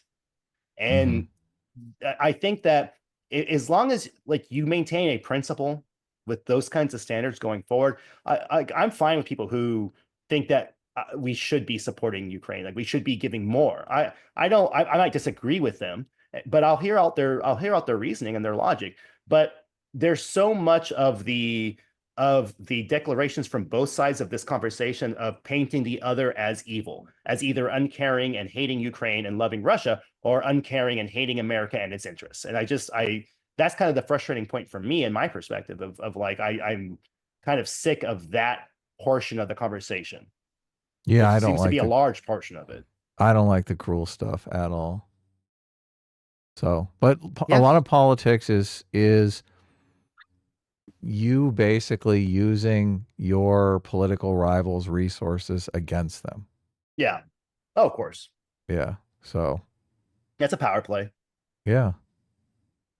Anyway. Rhythmus for $2 says, if we can work out a ceasefire deal between Ukraine and Russia, I would support establishing a joint U.S., EU, Ukraine military base in Ukraine. That'd be a great deterrent, and it wouldn't require official NATO involvement. Yeah, there's some talks of having a sort of like not NATO, but a specific defensive treaty that Ukraine would be a part of. Though I think it'd be very difficult to get Russia to the table on that. The baby NATO. Yeah, baby NATO. So Arithmus for another $2 says, we do this in Iraq, South Korea, and countless other places. We can also work out deals with Ukraine that would require them to put a specific amount of their GDP into defense each year, buying hardware from us, obviously. Yeah, I think that would be, and that'd be a good way to kind of sell the whole thing to a lot of Americans. It's like, hey, they're going to be, buying shit from us. So that would be good. Yeah. If they're buying it with their own money, it'd be great. Hold on. Fondue for $5 says, next time Putin threatens nukes, just recite the Desert Eagle speech from Snatch. True. Your balls are shrinking. Yes, exactly. One of the greatest speeches in any movie. I haven't seen it. Yeah. Sorry. You gotta get on. Snatch is You would pretty like good. Snatch. You gotta get on that. I'm sorry. I thought it was a vulgar movie about vaginas. So It's a vulgar movie, but it's not about vaginas. Like there's a Okay. lot of cursing, but it's not about vaginas. Lethal Strain for $2 says a false flag like Russia blowing up their pipeline. Well, I don't believe that, but that Russia blew their own pipeline I don't believe up? that they blew up their own pipeline for sure. RBGH fan for $5 says, since you seem to disregard the nuke problem, isn't North Korea a bit much bigger moral issue? So I think the problem, and in this kind of, Adam has said this in the past, though it didn't come up here, is, and it's something that kind of you're talking about, Jay, where it's like, there's so many problems in the world, and, why do we want to focus on Ukraine? I think it's for two reasons. Number one, we sort of made the problems worse for Ukraine, because obviously if we just let them get taken over from the beginning, there would have been, they get taken over by Russia, but there'd be a lot less death, at least up front. I think it's kind of like once you sort of create the problem, I do think there's kind of a moral obligation to see it through the end. I think be like, oh, sorry, like we just wash our hands of it. That's number one. Number two is, I think the difference with Ukraine, something that Adam's brought up a lot, is that Ukraine definitely is a country that wants to fix itself, and definitely seems like it has the capability to fix itself, even though it has problems with corruption. So it was in the direction of heading towards fixing itself. North Korea is like, how? It's kind of like this like monumental, like, how do you even fix North Korea? Like, even if you marched into North Korea and like killed Kim Jong-un, is the country so fucked from basically being like mind melted into a cult for 80 years or however long it's been? Like, fixing that just seems like such a monumental like task. It would take the entire world essentially, to unify to do that. It's basically like, you're trying to deprogram an entire country from being in a cult. I like a lot of the foreign policy people, specifically Fukuyama, it might even come from Fukuyama, splits nation building and statecraft into like two different functions. So statecraft is the institutions, right? You go in and you write the Constitution and all that. But nation building is building the cultural base that literally wants democracy, like thinks democracy is a good thing and is willing to fight for it, right? So these are two independent processes. We went into Iraq with zero nation building, right? Right. We went in there thinking, oh, we can just have them write a constitution and everything's going to work out fine. Bullshit. The lesson of Iraq is that that's like fanciful, magical thinking, right?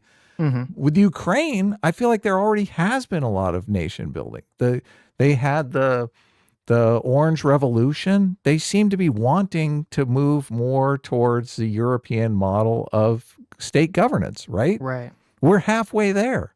Right. Going in and signing the documents and building the institutions that can weed out corruption. I mean, that's the last leg of the journey. So we're literally on the last leg of the journey, and everybody's like, no, they're just as bad as Iraq. They're the most corrupt country in the world. We're never going to make it. And they just want to give up. It's sad. It's sad to think you've built all of this. You're so close. You're so close to the finish line, and you just want to throw it all away. But look, they don't believe we're even close to the finish line. They don't believe any of this. Right. Ace for $5 says, guys, I think you should be more willing to defend Dev from TDS accusations. He's a friend of the show and isn't deserving that type of treatment. I mean, I'm not gonna. Obviously, Dev feels. Listen, obviously people know I don't like Trump. Dev doesn't like Trump. I think Dev doesn't like Trump a lot more than I don't like Trump. Even people that don't listen to Dev will probably, who just watch me and nothing else on the left, have nothing to compare my take to the actual people on the left, or even Dev's take on the left too, would come to that conclusion. That being said, I'm not going to sit here and, Dev's a big boy. He can defend himself, right? He doesn't need me to run interference for him.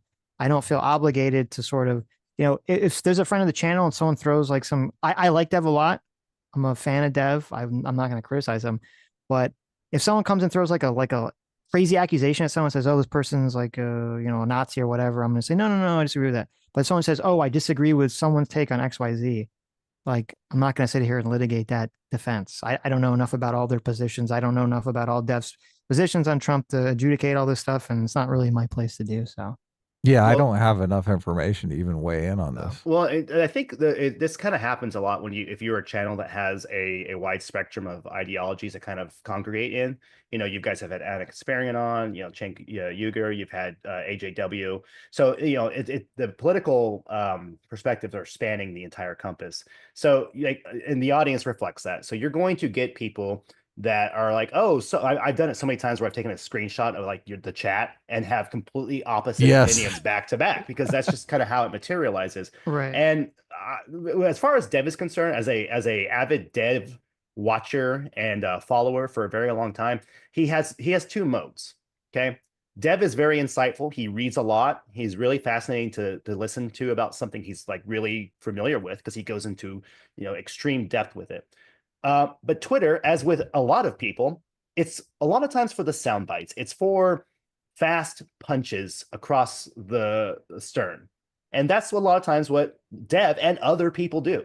That's just the reality of social media. So like I don't think that, it's going to, and I don't think it warrants a response from you guys, obviously. So right.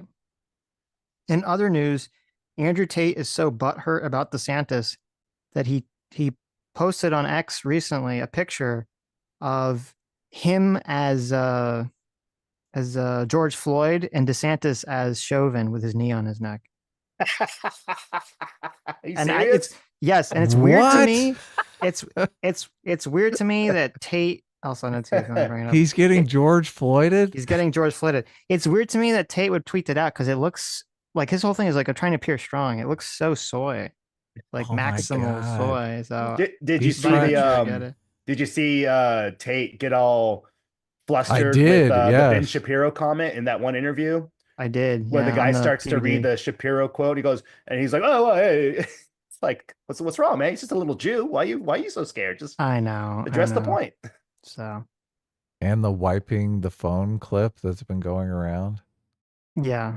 The faster the influence. I'm telling, look, right wingers, if you can hear me, drop the Tates. I'm telling you, for your own health.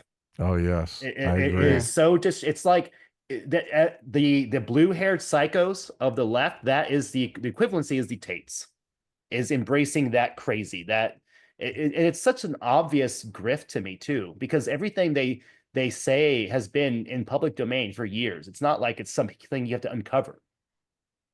And then you have like these tradcon accounts talking about how the Tate should be respected and blah blah blah blah, and it's that's a picture. Yeah. Well, I wonder if part of why he's so flustered is, he thought he was in with the Trump administration. He thought he was going to be safe, and then he comes here, he gets pushback from DeSantis. He starts getting large pushback from left and the right. I wonder if maybe the Trump himself or other people in Trump world sort of just gave the signal that Tate is actually not safe in America. He's that, Trump isn't going to protect him, that whoever when maybe they did swing the deal to get Romania to drop it, but then they kind of reneged on it because the pushback was too strong. Yeah. So maybe that's why he's all flustered. He came back for his pardon. Yeah. Like he get part of him in Romania. But... yeah, exactly. His face that he's making in that picture, it looks like my son whenever I'm lecturing him, like he's gotten in trouble and I'm like tearing. That's why him. why would he post this picture? That's the face my son makes where he's just like it makes him look so soy. I don't get it. Why would you post this picture? And I know like the Tates, like a lot of times people have they have the problem of like looking at Twitter and thinking like, okay, that is like all of one party is like the craziest aspect. So I know like a lot of Republicans don't like the Tates. I know it's a very small fringe, but the problem is it's a very loud fringe. You have a lot of loud, prominent people that like him. Yeah, exactly. Right. And I think that's the biggest issue. So a lot of these Republicans that are more in the spaces of normalcy, they have to be like, no, come on, man, this is stupid. Like, why are we defending this person who goes against all of our values? Right. They want to vacuum up his audience before they do. Yeah, it's similar to what if you guys have followed Brianna Wu in like recent history, she's been hitting a lot of like the crazy side of like trans activists in that same kind of way of like, hey, this is not what trans advocacy is supposed to be or should be about. I love it. Yeah, I've seen that. Aussie ODST for $5 says, I don't think Russia is weak or strong. They are enough of a threat to be a problem, but not enough to risk war. Left and right are over and understating it. They're strong enough to take over Ukraine. Right. If America withdraws its assistance and Europe withdraws its assistance, Ukraine is Russian. So yeah. I like the poll you put on. I tried to make it easy for them, but for some reason they keep picking the wrong answer. We got who goofed the flu from the White House press conference? JD Vance, correct choice, 49%. Zelensky, wrong answer, 39%. Trump, we all know it was his idea, 11%. Very funny. Well, we have the best comedy polls on the internet. JD admitted to throwing the grenade. Like didn't he say that in the? He tried to say he was defusing the grenade. I could have sworn he was okay. I'll have to go back and watch it. But in the Hannity interview? Yeah. He said he was trying to defuse the situation. No, that's a really, really dumb. No, I think he kind of said both. So. Oh, okay. Yeah. How political of him. I know. Ace for $5 says, okay, if I acknowledge my side has problems, but then I point the other side as a cult of hypocrites who has no right to judge it, do I still have TDS? No, I don't think that constitutes TDS at all. I draw the line of TDS, and everyone probably draws it a slightly different place. If Trump can do something that's obviously good that they are in favor of, that they can't acknowledge or they will change their position on, they fucking have TDS. There's no way to deny it, right? He's actually doing something you want. Yeah. And you can't admit it. I would also say, Ace, it's one of the best things to do, and it seems kind of pedantic, but one of the best things to do if you're trying to avoid any type of label is whenever you're looking at your opposition is trying to fragment the opposition based on who you're talking about. A lot of people are starting to do this where, I mean, even Dev does this. When Dev's talking about crazy right people, he calls them rightoids. He doesn't call every right-leaning person a rightoid. Same thing. We talk about leftists or progressives or liberals. There's ways that you can kind of separate your speech. So a lot of times I see people kind of paint. They'll say, "Oh, MAGA is a bunch of cultists." Well, I have a hard time with that because I know I have a lot of MAGA people. I have a lot of family members that are, they're as staunch Republicans, MAGA as they come, right? Like the majority of my immediate family are. And so, but I would never describe them as cultists. Now, there's things I disagree with them. There's a lot of things, and we've talked about those things.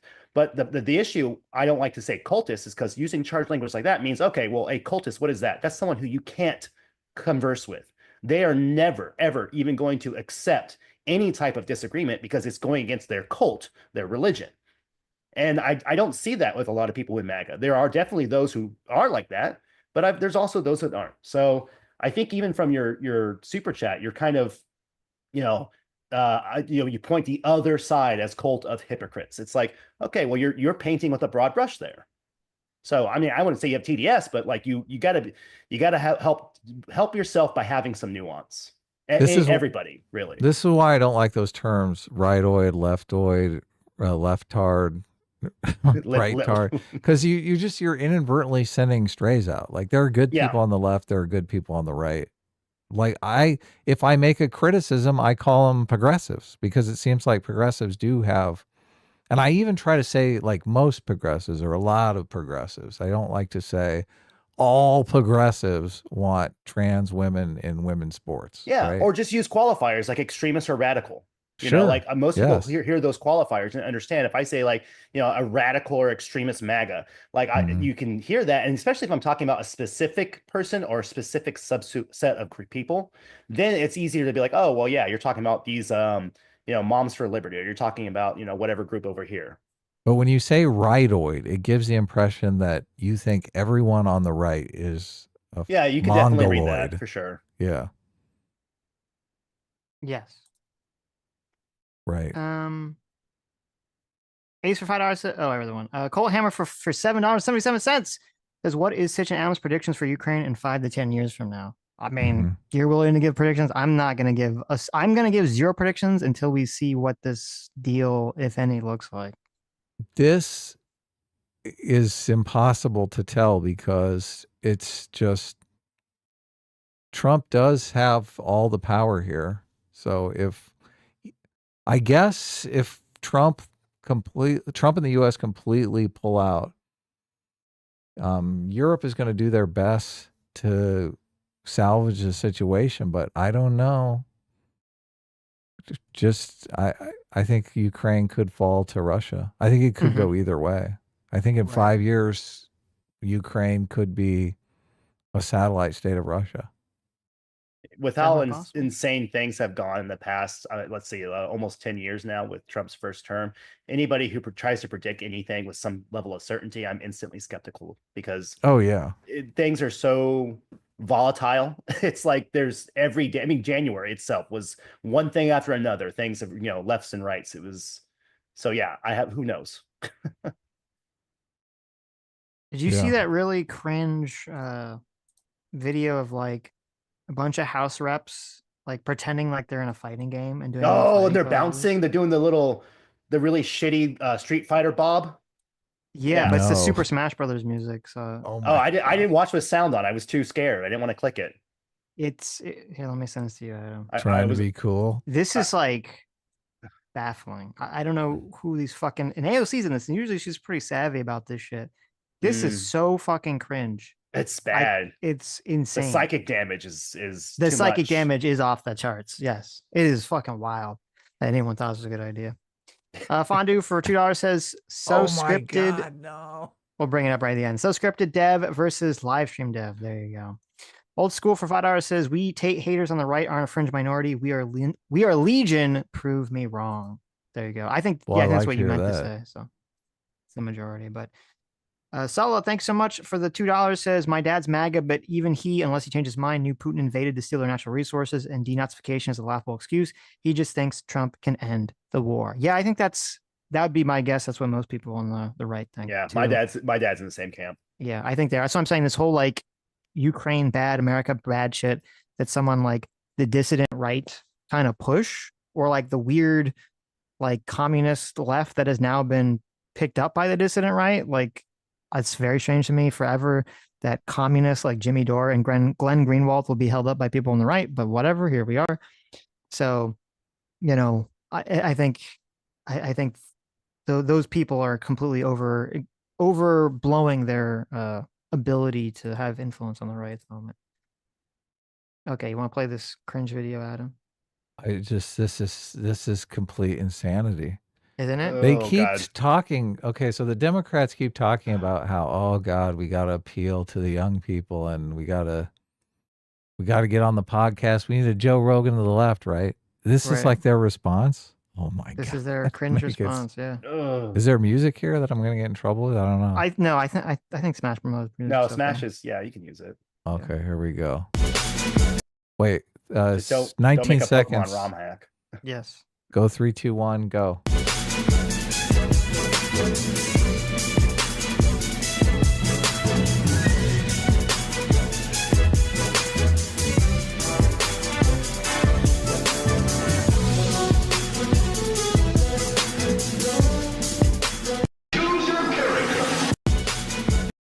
Please.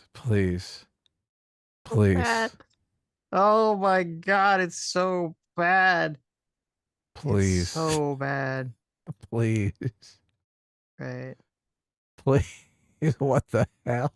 I'm really happy that I didn't get the Twitter link, so I didn't get to see the sound. You've already Oh seen my it. God. So I'm just watching it in silence, which is the preferred method of watching. Also, like at the end, like Susie Lee, who's the oldest one, she like doesn't understand the concept. Like she's punching. She doesn't get it. They're like trying to explain this boomer, like, no, like in fighting games, it's like a neutral stance. She's like, I'm punching. Like, no, that's not how it works. Yeah, what in fighting games, you know? They're not punch it. It's like you said, it's a fighting game. It's like, no. There's like no rockin' punching. sockin' robots, right? Right. Yeah. Just doesn't understand. But it's fine. It's so bad. This is like the Lincoln Project tweet with the ruining the JD Vance baby meme. It's this complete disconnect of understanding any internet cultural phenomenon or any meme. They don't have an understanding, even like a passing understanding of it.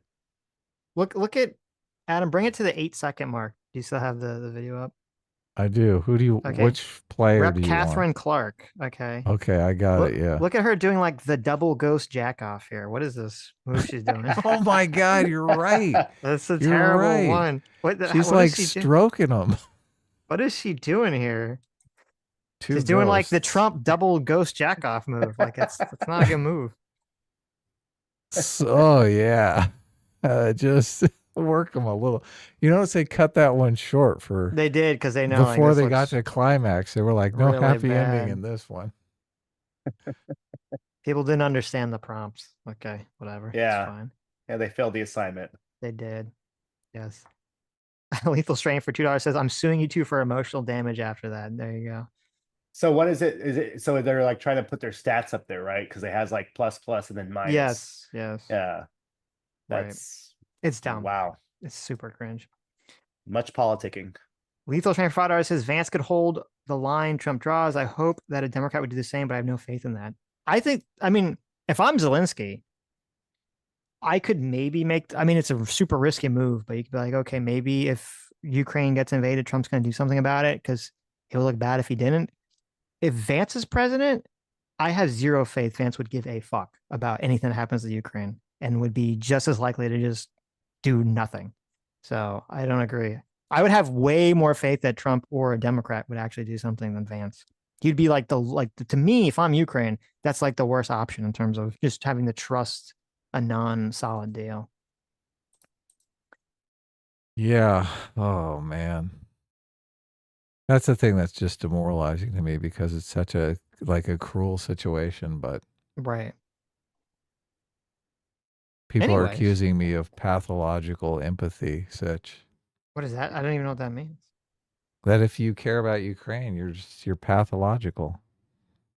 Okay. I mean, there's like this, there's been a trend on the internet for a while now to be like, it's interesting because the right push back on it, but they kind of, some people on the right use it in a very selectively weaponized way, which is the right used to criticize that it was like this ultra nihilism was always promoted as like the cool thing.